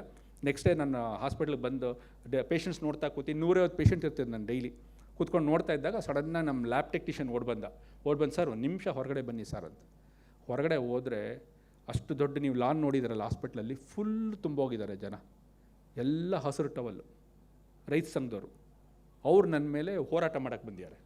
ಏನಂತ ಅಂದರೆ ನಿಮ್ಮ ಒಂದು ಟೈಮಲ್ಲಿ 24/7 ನೀವು ಹೆಂಗೆ ಕಳೀತಾ ಇದ್ದೀರಾ, ನೀವು ಮತ್ತೆ ಇದನ್ನು ತೆಗಿತೀರಾ, ಮತ್ತು ನಿಮ್ಮ ಹಾಸ್ಪಿಟ್ಲಲ್ಲಿ 4 ಗಂಟೆ ಮೇಲೆ ಯಾರೂ ಪತ್ತೆ ಇರೋದಿಲ್ಲ, ಬಾಗಿಲು ಹಾಕ್ಕೊಂಡು ಹೊರಡೋಗ್ತೀರಾ, ನಮ್ಮ ಎಮರ್ಜೆನ್ಸಿಗಳು ನಾವೆಲ್ಲ ಹೋಗಬೇಕು, ನಮಗೆ 24/7 ಬೇಕು ಅಂತ ಟೇಬಲ್ ಗೊತ್ತಾ ಇದ್ದಾರೆ. ಸರಿ, ನಾನು ಏನು ಮಾಡೋದು ಇವಾಗ ಅಂತ ಈ ಕಡೆ ಆ ಕಡೆನೂ ಸಿಗಾಕೊಂಡಿದ್ದೀನಿ, ಈ ಕಡೆನೂ ಸಿಗಾಕೊಂಡಿದ್ದೀನಿ. ಸೊ ಏನು ಮಾಡೋದು ಅಂದಾಗ ನನಗೊಂದು ಐಡಿಯಾ ಬಂತು. ಏನು ಅಂತಂದರೆ ನಾನು ಹೋಗಿ ಜನಗಳನ್ನ, ಮಹಿಳೆಯರನ್ನ ಕರೀತಿದ್ದೆ, ಬನ್ನಿ ANC ಮಾಡಿಸ್ಕೊಳ್ಳಿ, ಡೆಲಿವರಿ ಮಾಡಿಸ್ಕೊಳ್ಳಿ ಅಂತಾಗ ಯಾರೂ ಬರ್ತಿರಲಿಲ್ಲ. ಸೊ ನಾನು ಅಂದ್ಕೊಂಡೆ ಇವ್ರನ್ನ ಡೆಲಿವರಿ ಬನ್ನಿ ಅಂತ ಬರೋದಿಲ್ಲ, ಒಂದು ಕೆಲಸ ಮಾಡೋಣ ಅಂಥೇಳಿ ಇವ್ರಿಗೆ ಸೀಮಂತಕ್ಕೆ ಬನ್ನಿ ಅಂತ ಕರೆಯೋಣ ಅಂತ ನಾನೊಂದು ಪ್ಲ್ಯಾನ್ ಮಾಡಿದೆ. ಏನಂತಂದರೆ ನಾನು ನಿಮಗೆ ಸೀರೆ ಕೊಡ್ತೀನಿ, ಹೋಳಿಗೆ ಊಟ ಹಾಕಿಸ್ತೀನಿ, ಚಪ್ರ ಹಾಕಿ ಫಂಕ್ಷನ್ ಮಾಡ್ತೀನಿ, ಬಾಗಿನ ಕೊಡ್ತೀನಿ, ದಯವಿಟ್ಟು ಬನ್ನಿ ಅಂತಂದೆ. ಅವ್ರು ಬಿದ್ದರು, ಬಲೆಗೆ ಬಿದ್ದರು. ಆಯಿತಾ, ಬಿದ್ದು ಏನು ಅಂದರೆ ನಮಗೆ ಒಂದು 25,000 ಪಾಪ್ಯುಲೇಷನ್ ಇರುತ್ತೆ, ಅದರಲ್ಲಿ 25 ಮಹಿಳೆಯರು ಆ ತಿಂಗಳು ಡೆಲಿವರಿ ಆಗುವಂಥವ್ರು, EDD ಅಂತ ಹೇಳ್ತೀವಿ, ಅವ್ರು ರೆಡಿ ಇರ್ತಾರೆ.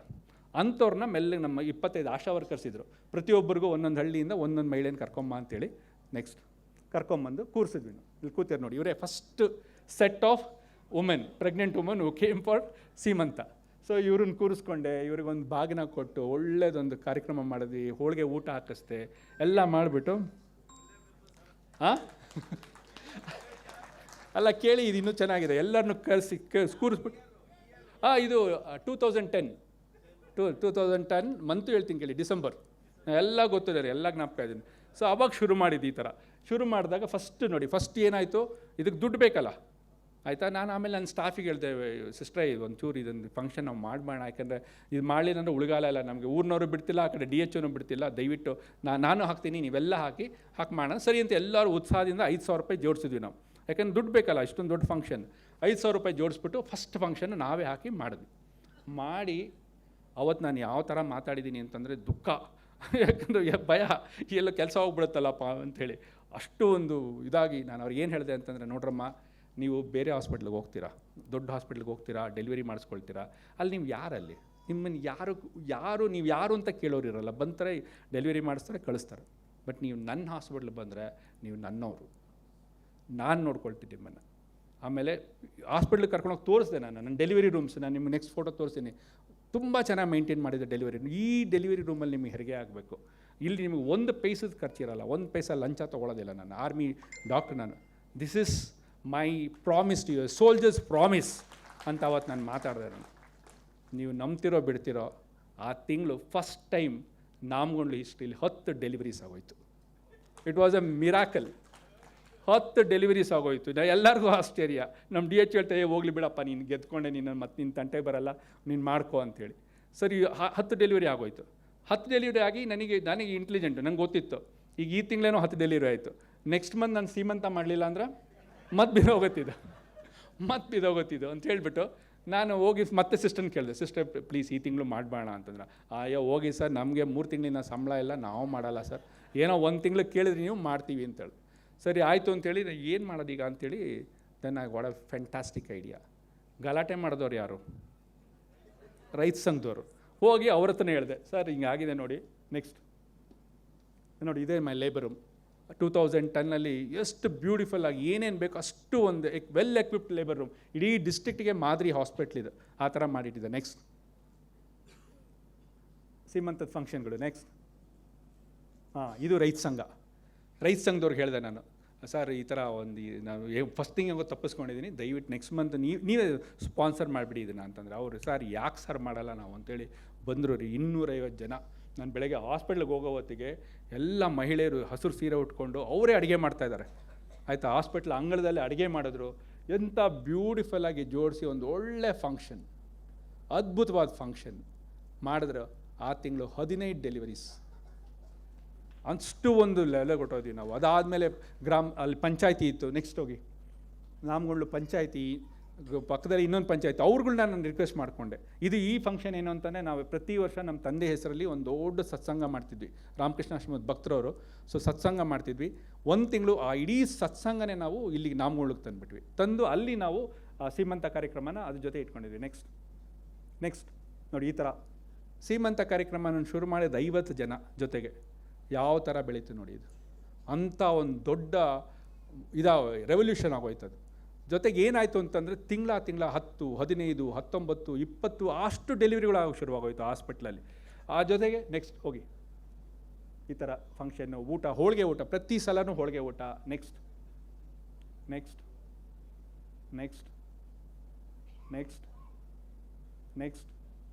ಅಲ್ಲ ಆಗಾಗ ಬರ್ತಿರೋದು ಅದು ನನ್ನ ವೈಫು. ಸೊ ಇದು ನೋಡಿ, ಬಳೆಗಾರನ ಕರೆಸ್ತಿದ್ವಿ, ಪ್ರತಿಯೊಬ್ಬರಿಗೂ ಬಳೆ ತೋಡಿಸ್ತಿದ್ವಿ ನಾವು. ನೆಕ್ಸ್ಟ್ ವಾಲ್ಗ ಓದಿಸ್ತಿದ್ವಿ, ದೊಡ್ಡ ಫಂಕ್ಷನ್. ಸೊ ಇಷ್ಟೆಲ್ಲ ಆಗ್ತಾ ಇರಬೇಕಾದ್ರೆ first time in the rural population ಒಂದು ಗೌರ್ಮೆಂಟ್ ಹಾಸ್ಪಿಟ್ಲಲ್ಲಿ ಏನೋ ಒಂದು ಒಳ್ಳೇದಾಗಕ್ಕೆ ಶುರುವಾಗಿತ್ತು. ಯೂಶ್ವಲಿ ಪೇಪರ್ನವ್ರು ಏನಂದರೆ, ನಿಮ್ಮ ಹಾಸ್ಪಿಟ್ಲಲ್ಲಿ ಕರೆಕ್ಟಾಗಿ ಡಾಕ್ಟರ್ ಬರೋದಿಲ್ಲ, ಕೊಳಕು ಗಲೀಜು ಬರೀ ಇದೇ ಪತ್ರಿಕೆಯಲ್ಲಿ ಬರೀತಾ ಇದ್ದಿದ್ದು. ಸೊ ಫಸ್ಟ್ ಟೈಮ್ ಆ ಪತ್ರಿಕೆಯವ್ರಿಗೆಲ್ಲ ಇಲ್ಲಿ ಏನೋ ಒಂದು ನಡೀತಿದೆ ಅಂಥೇಳಿ ಅವರೆಲ್ಲ ನಾಮಗೊಂಡು ಅಲ್ಲಿ ಸಣ್ಣ ಹಳ್ಳಿ ಅದು, ನಾಮಗೊಂಡು ಹುಡ್ಕೊಂಡು ಈ ಥರ ಹೆಡ್ಲೈನ್ಸ್ ಶುರುವಾಯಿತು. ಮನೆಯಲ್ಲಿ ಬೇಡ, ಆಸ್ಪತ್ರೆಯಲ್ಲಿ ಹೆರಿಗೆ ಆಗಲಿ, ನಾಮಗೊಂಡುವಿನಲ್ಲಿ ಸಾಮೂಹಿಕ ಸೀಮಂತ. ನೆಕ್ಸ್ಟ್ ಗೌರಿಬಿದನೂರು ಸಾಮೂಹಿಕ ಶಿಶು ಮರಣ ಪ್ರಮಾಣ ಇಳಿಕೆಗೆ ಆಸ್ಪತ್ರೆಗಳಲ್ಲಿ ಕಡ್ಡಾಯ ಹೆರಿಗೆ. These for the first headlines 2010, 2011 ಈ ಥರದ್ದು ಫಸ್ಟ್ ಟೈಮು ಪೇಪರಲ್ಲಿ ಬರೋಕ್ಕೆ ಶುರುವಾಯಿತು. ಅವೇರ್ನೆಸ್. ನೆಕ್ಸ್ಟ್ ಸುರಕ್ಷಿತ ಹೆರಿಗೆಗೆ ವೈದ್ಯರ ಸಲಹೆ. ನೆಕ್ಸ್ಟ್ ಸಾಮೂಹಿಕ ಸೀಮಂತದಿಂದ ಜಾಗೃತಿ. So this one collage of all the paper. ನನ್ನ ಹತ್ರ ಪೇಪರ್ಸ್ ಇಷ್ಟು, ಇಲ್ಲಿ ಕೆಳಗಡೆ ಇಷ್ಟು ಪೇಪರ್ಸ್ ಕಟ್ಟಿಂಗ್ಸ್ ಇರ್ತಿತ್ತು ನಾನು. ಅಷ್ಟು ಪ್ರತಿ ತಿಂಗಳು 4, 5, 6 ಹೆಡ್ಲೈನ್ಸ್ಗಳು ನಮ್ಮ ಸೀಮಂತ ಕಾರ್ಯಕ್ರಮಗಳು ಬಂತು. ಇದು ಹೇಗಾಯಿತು ಅಂತಂದರೆ, ಒಂದು ಕಂಟಿನ್ಯೂಸ್ ಆಗಿ 3 ವರ್ಷ ಮಾಡಿದ್ವಿ ನಾವು ಆ ಹಾಸ್ಪಿಟ್ಲ್ ಸೀಮಂತ. ಕೊನೆಗೆ it become a brand. There was a competition to sponsor. ನಿಮ್ಮ ಲಯನ್ಸ್ ಕ್ಲಬ್ನವರೇ ಬಂದಿದ್ದಾರೆ, 2-3 ಸಲ ಲಯನ್ಸ್ ಕ್ಲಬ್ನವ್ರು ಬಂದಿದ್ದರು. ಒಂದು ಸಲ ಬಂದಾಗ ನೆಕ್ಸ್ಟ್ ಹೇಳ್ತೀನಿ ನಾನು. ECG ಮಿಷನ್, ದಿಸ್ ಲಯನ್ಸ್ ಕ್ಲಬ್ನವ್ರು ಕೊಟ್ಟಂಥ ECG ಮಿಷನ್ ಇದು. ಅವ್ರು ನನಗೊಂದು ಸನ್ಮಾನ ಸಮಾರಂಭ ಮಾಡಿದರು. ಆಗ ನಿಮಗೆ ಏನು ಬೇಕು ಡಾಕ್ಟ್ರೆ ಅಂದಾಗ ನನ್ನ ಹಾಸ್ಪಿಟ್ಲಿಗೆ ಒಂದು ECG ಮಿಷನ್ ಬೇಕು ಅಂದೆ. So first time in a rural population we got an ECG machine. ಹೇಗೆ ಅಂತಂದರೆ ಅಲ್ಲಿ ECG ಮಾಡೋದು ಅದನ್ನು ನಾವು ಬೆಂಗಳೂರಿಗೆ ಕಳಿಸ್ತಿದ್ವಿ.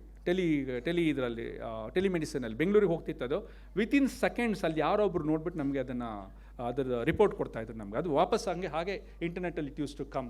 ಆ್ಯಂಡ್ ಈ ಥರ ಮಾಡಿ ಎಷ್ಟೊಂದು ಜನಕ್ಕಿದ್ದ ಹಾರ್ಟ್ ಅಟ್ಯಾಕ್ಸು, ಹಾರ್ಟ್ ಕಂಡೀಷನ್ಸು ನಾವು ಆ ಹಳ್ಳಿಲಿ ನಾವು ಕಂಡಿದ್ವಿ. ನೆಕ್ಸ್ಟ್ ಸೊ ಇಷ್ಟು ಒಂದು ಸೀಮಂತದ ಬಗ್ಗೆ. ಇದು ಹೇಗಾಗೋಯ್ತು, 3 ವರ್ಷ ನಾನು ಕಂಟಿನ್ಯೂಸ್ ಮಾಡಿದೆ. ಪ್ರತಿ ತಿಂಗಳು ಸೀಮಂತ ಅದು ಯಾವ ಲೆವೆಲ್ ಗೊತ್ತಾಯ್ತು ಅಂದರೆ ಕೊನೆಗೆ MLA ಕಾಲ್ ಮಾಡ್ತಾರೆ, ನೋಡಪ್ಪ ನಮ್ಮವ್ರಿಗೆ ಯಾರಿಗೋ ಸೀಮಂತ ಮಾಡಿಸ್ಬೇಕಂತೆ, ನೀನು ಚಾನ್ಸ್ ಕೊಡ್ತಿಲ್ವಂತೆ, ನೀನು ನೆಕ್ಸ್ಟ್ ಮಂತ್ ನೀನೇ ಅವರಿಗೆ ಕೊಡಿಸ್ಬೇಕು ನೋಡೋದು. ಆ ಒಂದು ಲೆವೆಲಿಗೆ ಇದು ಬ್ರ್ಯಾಂಡ್ ಬೆಳ್ಕೊಳ್ತು.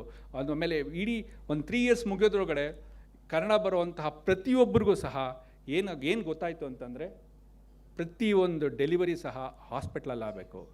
ಡೆಲಿವರಿ ಆಗೋಕ್ಕೆ ಮುಂಚೆ ಮಿನಿಮಮ್ 2 ಸಲ 3 ಸಲ ಸ್ಕ್ಯಾನ್ ಆಗಬೇಕು. ಅದಕ್ಕೆ ಮುಂಚೆ ಆ್ಯಂಟಿನಿಟಲ್ ಚೆಕಪ್ಸ್ ಆಗಬೇಕು ಹಾಸ್ಪಿಟ್ಲಲ್ಲಿ.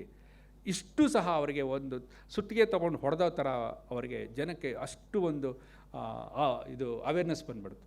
ಸೊ ಇದನ್ನೇ ನಾವು ಒಂದು ಮಿನಿ ಕ್ರಾಂತಿ ಅಂತ ಹೇಳಿದ್ರು. ಜೊತೆಗೆ ಅದನ್ನು ನನಗೆ ಸೀಮಂತದ ಡಾಕ್ಟ್ರು ಅಂತ ಒಂದು ಪಟ್ಟನೇ ಕೊಟ್ಬಿಟ್ರು. ಈ ಡಾಕ್ಟ್ರು ಬರೀ ಸೀಮಂತ ಮಾಡ್ತಾರೆ ಅಂಥೇಳಿ.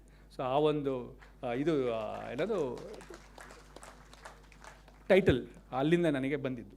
ಸೊ ನೆಕ್ಸ್ಟ್ ಅಲ್ಲಿದ್ದಾಗ ಅದೇ ಒಂದು ಟೈಮಲ್ಲಿ ಅಲ್ಲೇ ಒಂದು ಹೈಸ್ಕೂಲ್ ಇತ್ತು. ಹೈಸ್ಕೂಲಲ್ಲಿ ಹೀಗೆ ಓಡಾಡ್ಕೊಂಡಿದ್ದಾಗ ಅಲ್ಲೊಂದು ಸಲ ಹೋಗಿ ನೋಡ್ತೀನಿ, ಉದ್ದಕ್ಕೆ ಮಾರ್ಕ್ಸ್ ಹಾಕಿದ್ದಾರೆ ಹೈಸ್ಕೂಲ್ ಮಕ್ಕಳದು. ಏನೊಂದು ಸಿಂಗಲ್ ಡಿಜಿಟ್. ಏನು ಸರ್ ಇದು ಅಂದರೆ ಸೈನ್ಸು ಮ್ಯಾಥ್ಸ್ ಮಾರ್ಕ್ಸ್ ಅಂತೇಳಿ. ಇಷ್ಟು ಕಮ್ಮಿನಾ ಅಂತಂದರೆ ಮತ್ತೆ ನನಗೆ ಸ್ವಾಮಿ ವಿವೇಕಾನಂದರು ಟ್ರೈಟರ್, ದೇಶದ್ರೋಹಿ ಇದು ನನಗೆ ಮತ್ತೆ ಹೊಡೆಯೋಕ್ಕೆ ಶುರುವಾಯಿತು. ಏನಾದ್ರು ಮಾಡಬೇಕಲ್ಲ ಮಕ್ಕಳಿಗೆ ಅಂತ. ನೆಕ್ಸ್ಟ್ ನೋಡಿ, ಪ್ರತಿ ಬುಧವಾರ ಬೆಳಗ್ಗೆ 8:30 10:00 ತನಕ ಕ್ಲಾಸಸ್ ತೊಗೊಳ್ತಿದ್ದೆ ನಾನು ಅಲ್ಲಿದ್ದಾಗ ಹಳ್ಳೀಲಿ. ಆ ಮಕ್ಕಳಿಗೆ ಯೋಗ ಮಾಡಿಸೋದು, ಮತ್ತು spoken English, next current affairs ಬಗ್ಗೆ ಮಾತಾಡ್ಸೋದು. ಆಮೇಲೆ ಕರೆಂಟ್ ಅಫೇರ್ಸ್ ಬಗ್ಗೆ ಇಡೀ ವಾರ ಪೂರ್ತಿ ಓದ್ಕೊಂಡು ಆ ಮಕ್ಕಳಿಗೆ ನಾನು ಹೇಳ್ತಿದ್ದೆ ಪ್ರಪಂಚದಲ್ಲಿ ಏನು ನಡೀತಿದೆಯಪ್ಪ ಅಂತ ಹೇಳ್ಬಿಟ್ಟು ಅವ್ರಿಗೆ ಪಾಠ ಮಾಡ್ತಿದ್ದೆ. ಜೊತೆಗೆ ಮಕ್ಕಳಿಗೆ ನಮ್ಮ ದುಡ್ಡಲ್ಲೇ ತಿಂಡಿ ಆ ಮಕ್ಕಳಿಗೆ. ಸೊ ವಾರ ಈ ಕಾರ್ಯಕ್ರಮ ಮಾಡ್ತಿದ್ವಿ. ಮಾಡಿದಾಗ ಕೊನೆಗೆ ಆ ಒಂದು ಹಳ್ಳಿ ಸ್ಕೂಲಿಂದ ನಾವು ಒಬ್ಬ ಡಾಕ್ಟರ್ ಮತ್ತು 3 ಜನ ಇಂಜಿನಿಯರ್ಸ್ ನಾವು ಪ್ರೊಡ್ಯೂಸ್ ಮಾಡಿದ್ವಿ ಅಂತ ಒಂದು ಸಣ್ಣ ಹಳ್ಳೀಲಿ. ಒಂದಿನ ನಾನು ಬೆಳಗ್ಗೆ ಪೇಪರ್ ತೆಗೆದ್ರೆ this was my headlines. Next stethoscope ಜೊತೆಗೆ ಲೇಖನಿ ಹಿಡಿದ ಸರ್ಕಾರಿ ವೈದ್ಯ ಅಂತ ಒಂದು ದೊಡ್ಡ ಹೆಡ್ಲೈನ್ ಪೇಪರಲ್ಲಿ. ಇದು ಅವಾಗ ನನಗೆ ಸಿಕ್ಕಂಥ ಒಂದು ದೊಡ್ಡ ಉಡುಗೊರೆ. ನೆಕ್ಸ್ಟ್ ಸೊ ಇದೆಲ್ಲ ಮುಗಿಸ್ಕೊಂಡು ನಂದು 12 ವರ್ಷ ಇದ್ದೆ ನಾನು ಅಲ್ಲಿ ನಾಮಗೊಂಡ್ಲಲ್ಲಿ. ಒಳ್ಳೆ ಕೆಲಸ ಮಾಡಿ ಅಲ್ಲಿಂದ ಬೆಂಗಳೂರಿಗೆ ಬಂದ ತಕ್ಷಣ ನನ್ನ ಫ್ರೆಂಡ್ಸ್ ಎಲ್ಲ ಕಾಯ್ತಾಯಿದ್ರು. So we started is pacemakers 86 trust ಅಂತ ಶುರು ಮಾಡಿದ್ವಿ. ನೆಕ್ಸ್ಟ್ ಶುರು ಮಾಡಿ ನಮ್ದು ಅವಾಗೇನಿತ್ತು ಒಂದು ಗುಂಪು ಕಟ್ಕೊಂಡು ಎಲ್ಲ ಸ್ಪೆಷಾಲಿಟಿ ಡಾಕ್ಟರ್ಸ್ಗಳು, ಗೈನಕಾಲಜಿ, ಆಫ್ಥಾಲ್ಮಾಲಜಿ, ಯಾವ ಸ್ಪೆಷಾಲಿಟಿ ಕೇಳಿ ಆ ಸ್ಪೆಷಾಲಿಟಿ ನನ್ನ ಫ್ರೆಂಡ್ಸ್ ಇದ್ದರು. ಎಲ್ಲ ಗುಂಪು ಮಾಡಿ ಒಂದು ಬಸ್ ಮಾಡಿಕೊಂಡು ಹಳ್ಳಿ ಹೊಟ್ಟೋಗ್ತಿದ್ವಿ ನಾವು. ತಿಂಗಳ ಒಂದೊಂದು ಹಳ್ಳಿ ಹುಡುಕೋದು, ಅಲ್ಲಿ ಕ್ಯಾಂಪ್ಸ್ ಮಾಡೋದು. Time over? Yes 5 minutes. Good. So next HIV ಮಕ್ಕಳ ಬಗ್ಗೆ ನಾನು ನಿಮ್ಗೆ ಮಾತಾಡಬೇಕು ಅಂತಂದರೆ ಅರ್ಧ ಗಂಟೆ ಬೇಕು, ಆಯಿತು. ಅಷ್ಟು ಕೆಲಸ HIV ಮಕ್ಕಳ ಜೊತೆ. ಏನು ನಮ್ಗೆ ಗೊತ್ತಲ್ಲ, HIV ಮಕ್ಕಳು ಅಂದರೆ ಅವ್ರದ್ದೇನು ತಪ್ಪಿಲ್ಲದೆ HIV ಪಾಸಿಟಿವ್ ಆಗಿ ಹುಡ್ತಾರೆ. ಅವ್ರಿಗೆ ಇರೋದು ಆಯುಸ್ಸೇ ಒಂದು 18-20 ವರ್ಷ. ಅಷ್ಟರಲ್ಲಿ ಅವರಿಗೆ ಮ್ಯಾಕ್ಸಿಮಮ್ ಸಂತೋಷ, ಮ್ಯಾಕ್ಸಿಮಮ್ ಖುಷಿ, ಸ್ಮೈಲ್ಸ್ ಕೊಡಬೇಕು ಅನ್ನೋದೊಂದು ಆಸೆ ಇಟ್ಕೊಂಡು ನಮ್ಮ ಮಕ್ಕಳಿಗೆ ಕ್ಯಾಂಪ್ಸು, ಗಿಫ್ಟ್ಸು, ಬರ್ತ್ಡೇ ಸೆಲೆಬ್ರೇಟ್ ಮಾಡ್ತಿದ್ವಿ. ನೆಕ್ಸ್ಟ್ ಲೆಪ್ರಸಿ ಪೇಷಂಟ್ಸ್, ಒಂದು 42 ಲೆಪ್ರಸಿ ಫ್ಯಾಮಿಲೀಸ್ನ ನಾವು ದತ್ತು ತೊಗೊಂಡ್ಬಿಟ್ಟಿದ್ವಿ ನಮ್ಮ ಟ್ರಸ್ಟಿಂದ. ಅವ್ರಿಗೆ ಪ್ರತಿ ತಿಂಗಳು ರೇಷನ್ಸ್ ಕೊಡೋದು, ಹಬ್ಬಗಳು ಮಾಡೋದು, ಅವ್ರ ಜೊತೆ ಅವ್ರನ್ನ ಮುಟ್ಟಿಸ್ತಾ ಇದ್ವಿ ನಾವು ಹೋಗಿ. Main thing is to talk with them, sit with them, touch them. ಆ ಟ್ಯಾಬೂನ ನಾವು ಸಾಧ್ಯವಾದ ತೆಗೆಯೋದಕ್ಕೆ ಟ್ರೈ ಮಾಡಿದ್ವಿ. ನೆಕ್ಸ್ಟ್ ಮತ್ತು ಮೆಂಟಲ್ ಹೆಲ್ತ್ ಕ್ಯಾಂಪ್ಸ್, ಆನೇಕಲ್ಲಲ್ಲಿ, ಗುಂಜೂರಲ್ಲಿ ಮೆಂಟಲ್ ಹೆಲ್ತ್ ಕ್ಯಾಂಪ್ ಶುರು ಮಾಡಿದ್ವಿ. ನೆಕ್ಸ್ಟ್ ಮತ್ತು ಕ್ಯಾನ್ಸರ್ ಸ್ಕ್ರೀನಿಂಗ್ ಕ್ಯಾಂಪ್ಸ್, ಗರ್ಭಕಂಠ ಮತ್ತು ಇದು ಸ್ತನ ಮತ್ತು ಈ ಕ್ಯಾನ್ಸರ್, ಬಾಯಿ ಕ್ಯಾನ್ಸರ್, ಈ 3 ಬಗ್ಗೆ ಎಷ್ಟೊಂದು ಕ್ಯಾಂಪ್ಸ್ನ ನಾವು ಮಾಡಿದ್ದೀವಿ. ನೆಕ್ಸ್ಟ್ ಮಾಡಿ ಮತ್ತು CPR ಟ್ರೈನಿಂಗ್ ಅಂದರೆ ಒಂದು ಹೈಸ್ಕೂಲ್ಗಳಿಗೆ, ಕಾಲೇಜ್ಗಳಿಗೆ ಹೋಗಿ ಅಕಸ್ಮಾತ್ ಯಾರೋ ಒಬ್ಬರು ಕುಸಿದು ಬಿದ್ದಾಗ ಇಮಿಡಿಯೇಟಾಗಿ ನೀವೇನು ಮಾಡಬೇಕು ಅನ್ನೋದಕ್ಕೆ 1000 ಮಕ್ಕಳಿಗೆ ನಾವು ಟ್ರೈನಿಂಗ್ ಶುರು ಮಾಡಿದ್ವಿ. ನೆಕ್ಸ್ಟ್ ಸೊ ಆಮೇಲೆ ಕೋವಿಡ್ ಶುರುವಾಯಿತು. ಕೋವಿಡಲ್ಲಿ I became a leader, I became the head for one part of Bangalore. Next ಇಷ್ಟೆಲ್ಲ ಆದಮೇಲೆ ನನ್ನ ಕೊನೆಯಲ್ಲಿದ್ದೇನು ಅಂತಂದರೆ I wanted to go to BR hills, Biligiri Rangana Betta. ಅಲ್ಲಿ ಹೋಗಿ ಸೋಲಿಗರ ಜೊತೆ ಕೆಲಸ ಮಾಡಬೇಕು ಅಂತ ಒಂದು ದೊಡ್ಡ ಆಸೆ ಇತ್ತು. ಸೊ ನೆಕ್ಸ್ಟ್ ಅಲ್ಲೋಗಿ ಅವ್ರಿಗೆ ಗರ್ಭಿಣಿ ಮಹಿಳೆಯರಿಗೆ ಸೀಮಂತ ಕಾರ್ಯಕ್ರಮಗಳು, ಸೋಲಿಗರು ಟ್ರೈಬಲ್ ವುಮನ್ಗೆ ಸೀಮಂತ ಶುರು ಮಾಡಿದ್ವಿ. ನೆಕ್ಸ್ಟ್ ಮತ್ತು ನೋಟ್ಬುಕ್ ಅಭಿಯಾನ ಅನ್ನೋದೊಂದು ಅದ್ಭುತವಾದ ಕಾರ್ಯಕ್ರಮ. ಪ್ರತಿ ತಿಂಗಳು ಹೋಗೋದು, ಒಂದು ಗೌರ್ಮೆಂಟ್ ಸ್ಕೂಲ್ ಹತ್ರ ಹೋಗೋದು, ಒಂದು 150-200 ಮಕ್ಕಳಿಗೆ ಪುಸ್ತಕ ಕೊಡೋದು, ಸ್ಟೇಷನರಿ ಕೊಡೋದು, ಕೈ ತುಂಬ ಚಾಕ್ಲೇಟ್ ಡಾಕ್ಟರ್ ಅಂತ ಕರಿತಿದ್ದು ನನ್ನ.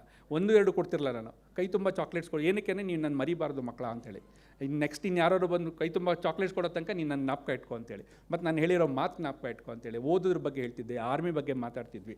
ಇದು ನೋಟ್ಬುಕ್ ಅಭಿಯಾನ. ನೆಕ್ಸ್ಟ್ ಪ್ರಶಸ್ತಿಗಳು ಫಾಸ್ಟ್ ಕೊಟ್ಟೋಗೋಣ. ಅವ್ರು ಹೇಳಿದ್ರಲ್ಲ ವೈದ್ಯಶ್ರೀ. ನೆಕ್ಸ್ಟ್ ಮೇಯರ್ ಅವ್ರದ್ದು. ನೆಕ್ಸ್ಟ್ ಮೈಸೂರು ಮಹಾರಾಜದು beautiful function. One of the best moments in my life. Mysuru Maharaja ಹತ್ರ ಸನ್ಮಾನ ಆಗಿದ್ದು. ನೆಕ್ಸ್ಟ್ ಶ್ರೀ ರವಿಶಂಕರ್ ಅವರಿಂದ ಕೋವಿಡಲ್ಲಿ ಹೆಡ್ ಆಗಿದ್ದಕ್ಕೊಂದು ಸನ್ಮಾನ ಆಯಿತು. ನೆಕ್ಸ್ಟ್ ಗವರ್ನರಿಂದ ಇದು ಒನ್ ಬೆಸ್ಟ್ ಅವಾರ್ಡ್, ನಮ್ಮ ಬೆಂಗಳೂರು ಅವಾರ್ಡ್ಸ್, ಅದರಲ್ಲಿ government official of the year award ಬಂತು. Next TEDx is such it's international platform. ಅಲ್ಲಿ ನಿಮಗೆ ಒಂದು 15 ನಿಮಿಷ ಟೈಮ್ ಕೊಡ್ತಾರೆ. ಅಲ್ಲಿ ನೀವು ಹ್ಯಾವ್ ಟು ಟಾಕ್ ಇಂಗ್ಲೀಷಲ್ಲಿ, ಒಂದು ತೊದಲ್ದೆ ಒಂದು ವಿಷಯದ ಬಗ್ಗೆ ಚೆನ್ನಾಗಿ ಮಾತಾಡಬೇಕು. ಆ ಥರದ್ದು ನನಗೆ 3 ಸಲ ನನ್ನ ಚಾನ್ಸ್ ಸಿಕ್ತು ನನಗೆ. ಅಲ್ಲೂ ಸಹ ಸೀಮಂತದ ನನ್ನ ಕತೆ ನಾನು ಹೇಳಿದೆ. ನೆಕ್ಸ್ಟ್ ಇದು ಒಂದು ಬ್ಯೂಟಿಫುಲ್, ಇದು HIV ಮಕ್ಕಳವರು. ಸೊ ಅವ್ರ ಜೊತೆ ನಾನು ಯಾವಾಗಲೂ ಅಂತಿದ್ದೇನು ಅಂತಂದರೆ, there is somebody who needs me more. ಇದರದ ಒಂದು ಕ್ಯಾಪ್ಷನ್ ಅದು, there is always somebody who needs me more ಅಂತ ಅಂದ್ಕೊಂಡು ಆ ಒಂದು ಇದರಲ್ಲಿ ಕೆಲಸ ಮಾಡಿದ್ದು. ನೆಕ್ಸ್ಟ್ ಸೀಮಂತದ ಡಾಕ್ಟರ್ ಅಂತ ಹೆಸರು. ನೆಕ್ಸ್ಟ್ ಸೊ ಇದು ಒಂದು ಒಳ್ಳೆಯದು ಏನಾಯಿತು ಅಂತಂದರೆ, ನನಗೆ ಇಲ್ಲಿ ಬೆಂಗಳೂರಿಗೆ ಕೆಲಸಕ್ಕೆ ಬಂದಾಗ, ನಾನು ಸೇರಿದಾಗ ಬೆಂಗಳೂರಿಗೆ ಟ್ರಾನ್ಸ್ಫರ್ ಆಗಿ ಬಂದಾಗ 1-2 ಎಕರೆ ಜಮೀನು ಕೊಟ್ಟರು ನಮಗೆ. ಸೊ ಸುಮ್ಮನೆ 2 ಎಕರೆ ಜಮೀನು ಇದೆಯಲ್ಲ ಅಂತ ಹೇಳ್ಬಿಟ್ಟು ಇಲ್ಲಿ ಗಿಡ ಬೆಳೆಸೋಣ ಅಂತ ಶುರು ಮಾಡಿದ್ವಿ ನಾವು. ಸೊ ಮಾಡಿಬಿಟ್ಟು ಒಂದು ಫುಲ್ಲು 2,500 ಸಸಿಗಳ್ನ ಹಾಕಿದ್ವಿ. ಸರ್ ರಾಜಾ ಸರ್ ನೋಡ್ತೀವಿ, 2,500 ಸಸಿ ಹಾಕಿದ್ವಿ ನಾವು. ಹಾಕಿ ಮತ್ತೆ 5-6 ವರ್ಷ ಆದಮೇಲೆ ಮತ್ತೆ ಅದೇ ಒಂದು ಫೋಟೋ ತೆಗಿಯೋಣ ಅಂತ ಹೋಗಿ ನಾನು ನಿಂತ್ಕೊಂಡ್ರೆ, ಸರ್ ಇವರೇ ಚೇಂಜ್ 2,500 ಕಾಡು ಸರ್ಜಾಪುರ ರೋಡಲ್ಲಿ ಒಂದು ಕಾಡು ಮಾಡಿ ಕೂರಿಸಿದ್ವಿ ನಾವು. ನೆಕ್ಸ್ಟ್ ಒಂದು ಬ್ಯೂಟಿಫುಲ್ ಗಾರ್ಡನ್ ನಮ್ಮ ಹಾಸ್ಪಿಟ್ಲಲ್ಲಿದೆ. ನೆಕ್ಸ್ಟ್ ಸೊ ಇದೊಂದು ನಾನು ಯಾವಾಗಲೂ ಹೇಳಿದ್ದೇನೆ, ಯಾವಾಗ ಈ ಮಕ್ಳುಗಳು, ನಾನು ಹೋಗಿ ಮಾತಾಡೋ ಮಕ್ಕಳೆಲ್ಲ ಸಣ್ಣ ಮಕ್ಳುಗಳು, ಸೊ ಅವ್ರಿಗೆ ಎಷ್ಟು ನಾನು ನೋಡ್ತಾ ಇರ್ತೀನಿ, ತುಂಬ ಜನ ಮಕ್ಕಳು ಇನ್ಸ್ಪೈರ್ ಆಗ್ತಿರ್ತಾರೆ. ಸೊ ನಾನು ಹೇಳಿದೆ, ನನ್ನ ಇನ್ನೊಂದು 10-15 ವರ್ಷ ಆದಮೇಲೆ ಆ ಮಕ್ಳುಗಳು ಏನೋ ಒಂದು ಒಳ್ಳೆ ಕೆಲಸ ಮಾಡಿ ಎಲ್ಲರೂ ಸೇರ್ಕೊಳ್ತಾರೆ ಚೆನ್ನಾಗಿ. ಆವಾಗ I want them to tell like this, there was a doctor. Next he was an army officer. Next he was known as the baby shower doctor. This is my dream. Isto next ಈಗ ನಾನು ಹೇಳಿದಾಗೆ ಒಂದು very important, ma'am I'll take just 3 minutes. This is the most ನಾನು ಇಲ್ಲಿಗೆ ಏನಕ್ಕೆ ಬಂದಿದ್ದೀನಿ ಅನ್ನೋದು ಇದೇ ಒಂದು ಮುಖ್ಯ ಉದ್ದೇಶ. ಏನಾಯಿತು ಅಂದರೆ ಫಾಸ್ಟಾಗಿ ಹೇಳ್ಬಿಡ್ತೀನಿ. 3 ವರ್ಷದಿಂದ ನನ್ನ ಮಗಳಿಗೆ ಒಂದು ಸಿವಿಯರ್ ಹಾರ್ಟ್ ಡಿಸೀಸ್ ಡಿಟೆಕ್ಟ್ ಆಯಿತು. Very severe. ನಾನು ಅವಳಿಗೆ ಸ್ಟೆತ್ ಹಾಕಿ ನೋಡಿದಾಗ it was such A huge murmur. ನನ್ನ ಲೈಫಲ್ಲೇ ಅಷ್ಟು ದೊಡ್ಡ ಮರ್ಮರ್ ಕೇಳಿರಲಿಲ್ಲ. ಅಂಡ್ ಅವಳಿಗೆ ಎಕೋ ಮಾಡಿಸಿದಾಗ she was in failure. So ಅವಳಿಗೆ ಇಮ್ಮಿಡಿಯೇಟಾಗಿ ಓಪನ್ ಹಾರ್ಟ್ ಸರ್ಜರಿ ಮಾಡಿಸಿದ್ವಿ. ಈಗ ಅವಳು ತುಂಬ ಚೆನ್ನಾಗಿದ್ದಾಳೆ, ಆರಾಮಾಗಿದ್ದಾಳೆ. ಇವತ್ತು ಬೆಳಗ್ಗೆ ಅವಳು ಟೆಡೆಕ್ಸ್ ಟಾಕ್ ಮಾಡಿದ್ಲು ಬೆಳಗ್ಗೆ, ಅದಕ್ಕೆ ನಾನು ಬರೋದಕ್ಕೆ ಲೇಟ್ ಆಯಿತು. ಆಯಿತಾ, ಟೆಡ್ ಟಾಕ್ ಮಾಡಿದ್ಲು ಅಬೌಟ್ ಹರ್ ಎಕ್ಸ್ಪೀರಿಯನ್ಸ್. ಅಷ್ಟು ಬ್ಯೂಟಿಫುಲ್ಲಾಗಿ ಮಾತಾಡೋದು ಇವತ್ತು. 15 ನಿಮಿಷ ಅದು ವೀಡಿಯೋದಲ್ಲಿ ಬರುತ್ತೆ, ಯೂಟ್ಯೂಬಲ್ಲಿ ಹಾಕ್ತಾರೆ ಅದನ್ನು. ಸೊ ಅವಳು ಶಿ ಟೋಲ್ಡ್, ಪಾಪ let's do something for the society. ಇದು ಸುಮ್ಮನೆ ನನಗೆ ಬೇರೆಯವ್ರು ಬಂದರೆ ಸುಮ್ಮನೆ ಡಿಪ್ರೆಷನ್ಗೆ ಹೋಗೋದು, ದುಃಖದಲ್ಲಿ ಇರೋದು, ಲೈಫ್ ಲಾಂಗ್ ಹೆಂಗೋ ನೀಡ್ ಮಾಡ್ತಾರೆ. But I don't want to do this. I want to see that nobody else suffers from this type of congenital heart disease ಅಂತ ಹೇಳಿ ನಾವೇನು ಮಾಡಿದ್ವಿ ಅಂತಂದರೆ, we started this catching hearts foundation. Next ಇದರಲ್ಲೇನು ಅಂತಂದರೆ, ನಮ್ಮ ಪ್ಲ್ಯಾನ್ ಏನು ಅಂತಂದರೆ, ಇದರಿಂದ 3 ವರ್ಷದಿಂದ 15 ವರ್ಷದಿರೋ ಮಕ್ಕಳು, ಗೌರ್ಮೆಂಟ್ ಸ್ಕೂಲ್ ಮಕ್ಕಳು ಮತ್ತು ಪುವರ್ ಮಕ್ಕಳು ಎಲ್ಲಿ ಸಿಗ್ತಾರೋ ಅವರಿಗೆ ನಾವು ಫ್ರೀ ಎಕೋ ಸ್ಕ್ಯಾನ್ ಮಾಡಬೇಕು ಅಂತ. ಯಾಕೆಂದರೆ ಫ್ರೀ ಎಕೋ ಸ್ಕ್ಯಾನಲ್ಲೇ ನಮಗೆ ಗೊತ್ತಾಗೋದು ಮಕ್ಕಳಿಗೆ ಯಾವ ಕಾಂಜೆನಿಟಲ್ ಹಾರ್ಟ್ ಡಿಸೀಸ್ ಇದೆ ಅಂತ. ಅದು ನಾವು ಶುರು ಮಾಡಿದ್ದೀವಿ. ನೆಕ್ಸ್ಟ್ ಹಳ್ಳಿ ಎಲ್ಲ ಹೆಗ್ಗಡದೇವನಕೋಟೆ ಎಲ್ಲ ಹಳ್ಳಿಗಳಿಗೆಲ್ಲ ಹೋಗಿ ನಾವು we R screening children. Next ಮಾಡಿ ನೋಡಿ. ಈಗೇನಿತ್ತು ಅಂತಂದರೆ, ಇಲ್ಲಿ ತನಕ ಡೇಟಾ ಇದ್ದಿದ್ದೇನು ಅಂತಂದರೆ 2020 ಡೇಟಾ ಇದೆ. ಇಂಟರ್ನೆಟ್ಟಲ್ಲಿ ನೀವು ನೋಡಿದ್ರೆ ಗೊತ್ತಾಗುತ್ತೆ. 1,000 ಮಕ್ಕಳಿಗೆ 10-12 ಮಕ್ಕಳಿಗೆ ಕಾಂಜೆನಿಟಲ್ ಹಾರ್ಟ್ ಡಿಸೀಸ್ ಇದೆ ಅಂತ ಪ್ರೂವ್ ಆಗಿದೆ. ಆದರೆ ನಾವು ಮಾಡ್ತಿರೋ ಟೆಸ್ಟಲ್ಲಿ ಕಮ್ಮಿ ಹಾಕಿದ್ದೀನಿ. ಆ್ಯಕ್ಚುಲಿ 1,000ಕ್ಕೆ 30 ಜನ ಮಕ್ಕಳಿಗೆ ಹಾರ್ಟ್ ಡಿಸೀಸಸ್ ಇದೆ. ವೇರಿಯಸ್ ಟೈಪ್ ಆಫ್, ನೀವು ಇಲ್ಲಿ ಕೂತಿರೋ ಇಷ್ಟು ಚೆನ್ನಾಗಿ ಕೂತಿದ್ದೀರಾ, 100 ಮಕ್ಕಳನ್ನ ನೀವು ಹಿಡ್ಕೊಂಡೋಗಿ ನೀವು ಸ್ಕ್ಯಾನ್ ಮಾಡಿಸ್ತು ಅಂದರೆ ಇವಾಗ 30 ಮಕ್ಕಳಿಗೆ ಹಾರ್ಟ್ ಪ್ರಾಬ್ಲಮ್ಸ್ ಇದೆ. It's so shocking. Though it's not all is not serious. ASD ನೋಡಿ, ASD ಅಂತ ಇದೆ. ASDನ ಮ್ಯಾಕ್ಸಿಮಮ್ 36, ಏಟ್ರಿಯಲ್ ಸೆಪ್ಟಲ್ ಡಿಫೆಕ್ಟ್ ಇದೆ, ಮತ್ತು bicuspid they are all very common. But ಜೊತೆಗೆ very serious like RV dilatation, mild AML prolapse, dextrocardia, PDA. ಇನ್ನು ನಿನ್ನೆ ಅಂತೂ ಒಂದು ಕಂಡೀಷನ್, ನನ್ನ ಮಗಳಿಗೆ ಯಾವ ಥರ ಕಂಡೀಷನ್ ಇತ್ತು ಸೇಮ್ ಅದೇ ಕಂಡೀಷನ್. ಅದನ್ನು ಒಂದು ಸ್ಲೈಡ್ ಮಾಡಿದ್ದೆ ನಾನು ಅವಳಿಗೆ. ನೆನ್ನೆ ರಿಹರ್ಸಲ್ ಅದನ್ನು ಹೇಳ್ತಾ ಹತ್ಬಿಟ್ಲು ಅವಳು, ಪಾಪ ಐ ಕಾಂಟ್ ಡೂ ದಿಸ್ ಅಂತೇಳಿ. ಸೊ ಅದನ್ನು ಸ್ಲೈಡೇ ತೆಗೆದ್ವಿ ನಾವು. ಸೊ ಆ ಒಂದು ಮಗುನ ನಾವು ಕಂಡುಹಿಡಿದಿದ್ದೀವಿ. So this is fulfilment. This is what my daughter wanted, dream of us. So ಇದನ್ನು ಈ ಕ್ಯಾಚಿಂಗ್ ಆರ್ಟ್ಸ್ ಮೂಲಕ ಮಾಡಿದ್ದೀವಿ. ಸೊ ಇವತ್ತು ನಿಮ್ಮ ಮುಂದೆ ನಾನು ಬಂದು ನಿಂತಿರೋದು ಇದೇ ರೀಸನ್ಗೋಸ್ಕರ. ಏನು ಅಂತಂದರೆ, we want to do this echo scans for children all over Karnataka. This is such a beautiful thing this is. We are going to detect congenital heart disease in young age, very young age. ನನ್ನ ಮಗಳಿಗೆ 25 ವರ್ಷ ಮಧ್ಯದಲ್ಲಿ ಯಾವಾಗ ನಾವು ಮಾಡಿದ್ದಿದ್ರೆ ಅವಳಿಗೆ surgery ಮಾಡಿಸ್ಬೇಕಾಗಿರಲಿಲ್ಲ, ಸುಮ್ಮನೆ ಟ್ಯಾಬ್ಲೆಟಲ್ಲೇ ಸರಿ ಹೋಗಿರ್ತಿತ್ತು. But just because we couldn't identify it, we didn't get an echo scan done, she had to suffer this. ದಯವಿಟ್ಟು ನೀವೆಲ್ಲ ಹೋಗಿ ನಿಮ್ಮ ಮಕ್ಕಳಿಗೆ ಎಕೋ ಸ್ಕ್ಯಾನ್ ಮಾಡಿಸಿ. ಇಟ್ ಹಾರ್ಡ್ಲಿ ಟೇಕನ್ 1500, 2000 ಅಷ್ಟಾಗುತ್ತೆ, but it is really needed. ಜೊತೆಗೆ ಇದನ್ನು ಮಾಡಬೇಕು ಅಂತ, ಇದಕ್ಕೇನು ಅಂತಂದರೆ ನಮಗೆ 15 lakhs ಬೇಕು ಒಂದು ಸೆಂಟರ್ ಓಪನ್ ಮಾಡೋದಕ್ಕೆ. ನಮ್ಮ ಬೆಂಗಳೂರಲ್ಲಿ at least we want to start 4 centers, ಒಂದೊಂದು ತಾಲೂಕಲ್ಲಿ ಒಂದೊಂದು ಪಾರ್ಟಲ್ಲಿ ಒಂದೊಂದು ಸೆಂಟರ್ಸು. ಏನಂದ್ರೆ ಮೇಯ್ನ್ ಖರ್ಚಾಗೋದು ನಮಗೆ ಎಕೋ ಮಿಷಿನ್, ಅದೊಂದು 8 ರಿಂದ 10 ಲಕ್ಷ ಆಗುತ್ತೆ. ಎಕೋ ಟೆಕ್ನಿಷಿಯನ್ನು, ಅದನ್ನೊಂದು ಮನೆ, ಒಂದು 2 bedroom ಮನೆ ಬೇಕು. ವಿ ವಾಂಟ್ ಟು ಸ್ಟಾರ್ಟ್ ಬೆಳಗ್ಗೆಯಿಂದ ರಾತ್ರಿ ತನಕ. We just want to do free echo scans all our lifes and detect thousands and thousands of CHDs. So we have this in our mind that no single child, ಮಗಳಿವತ್ತು TEDxಲ್ಲಿ ಹೇಳಿದ್ದು, there is right to education, right against child labor, and today I propose that there must be a right that every child, it's its right to know that it has a healthy heart. ಯಾಕಂದರೆ sudden ಮೋಸ ಆದದು, ಏನು ಗೊತ್ತಿರಲ್ಲ ಮಗುಗೆ, ಪಾಡಿಗೆ genetic, ಅದು ಬೇರೆ, ಅದ್ರೇನು ತಪ್ಪೂ ಇಲ್ಲ. ತಕ್ಷಣಕ್ಕೆ ಸಡನ್ನಾಗಿ ಹಾರ್ಟ್ ಫೇಲ್ ಆಗಿ ಸತ್ತೋಗೋದು, ಕುಸಿದು ಬಿದ್ದೋಗೋದು, ಈ ಥರ ಹಾರ್ಟ್ ಡಿಸೀಸ್ ಡಿಟೆಕ್ಟ್ ಆಗೋದು, this must not happen in India. ಆ ಒಂದು ದೊಡ್ಡ ಒಂದು ಕನಸಿಟ್ಕೊಂಡು ನಾವು ಕ್ಯಾಚಿಂಗ್ ಆರ್ಟ್ಸ್ ಫೌಂಡೇಶನ್ನ ಶುರು ಮಾಡಿದ್ವಿ. ನೆಕ್ಸ್ಟ್ ಇದೆಯಾ ಏನಾದರೂ? ಅಷ್ಟೇನಾ ಇಟ್ಕೊಂಡಿದ್ದೀವಿ. So I want help from you all. So ದಯವಿಟ್ಟು ನನ್ನ ಜೊತೆ ಕೈ ಜೋಡಿಸಿ, will run this. We want at least 1 center to come out of this ಸಭೆ, 1 center ಅಟ್ಲೀಸ್ಟ್ ಮಾಡಿ ನಾವು ಬೆಳಗ್ಗೆಯಿಂದ ರಾತ್ರಿ ತನಕ will do echo scans, will change the demography of Indian heart care. Thank you. Thank you doctor. Swami ವಿವೇಕಾನಂದರು ಹೇಳಿದ ಹಾಗೆ, ನಿನ್ನ ಬಾಳಿನ ಶಿಲ್ಪಿ ನೀನೇ ಅನ್ನುವಂತೆ ತಾವು ಅತ್ಯುತ್ತಮವಾಗಿ ಸಮಾಜ ಸೇವೆಯನ್ನು ಮಾಡ್ಕೊಂಡು ಹೋಗಿದ್ದೀರಾ. As A doctor, as A captain ಮತ್ತು ಆಧ್ಯಾತ್ಮಿಕ ವಿಷಯಗಳಲ್ಲಿ ಸಹ ಬಹಳಷ್ಟು ಪರಿಣಿತಿಗಳನ್ನು ಹೊಂದಿದ್ದೀರಿ. ನಿಮಗೆ ನಿಜಕ್ಕೂ ನಮ್ಮ ಇಡೀ ಈ ಪ್ರಾಂತ್ಯದ ಎಲ್ಲ ಲಯನ್ಸ್ಗಳ ಪರವಾಗಿ ನಿಮಗೆ ಅಭಿನಂದನೆಗಳ ಮಹಾಪೂರವನ್ನು ಹರಿಸ್ತೇವೆ. ಇದರಲ್ಲಿ ನನಗೆ ನೆನಪಾಗುತ್ತೆ ಮತ್ತೊಂದು ಮಂಕುತಿಮ್ಮನ ಕಗ್ಗ, ಹೊಸ ಚಿಗುರು ಹಳೆ ಬೇರು ಕೂಡಿರಲು ಮರಸೊಬಗು, ಹೊಸ ಯುಕ್ತಿ ಹಳೆ ತತ್ವದೊಡೆಗೂಡೆ ಧರ್ಮ, ಋಷಿ ವಾಕ್ಯದೊಡನೆ ವಿಜ್ಞಾನ ಕಲೆ ಮೇಳೈಸೆ ಜಸವು ಜೀವನಕ್ಕೆ ಮಂಕುತಿಮ್ಮ ಅಂತೆ. ಈ ವಿಜ್ಞಾನ ಕಲೆ ಹಾಗೂ ನಿಮ್ಮ ಆಧ್ಯಾತ್ಮದ ಎರಡೂ ಸೇರಿಸಿ ಆಗುವಂಥದ್ದು. ಈಗ ತಮಗೆ ಒಂದು ಗೌರವ ಅರ್ಪಣೆಯನ್ನು ಮಾಡಲಿಕ್ಕೆ ನಾನು ವೇದಿಕೆಯಲ್ಲಿ ಇರ್ತಕ್ಕಂಥ ಎಲ್ಲರಲ್ಲೂ ವಿನಂತಿಸ್ತಾ ಇದ್ದೇನೆ.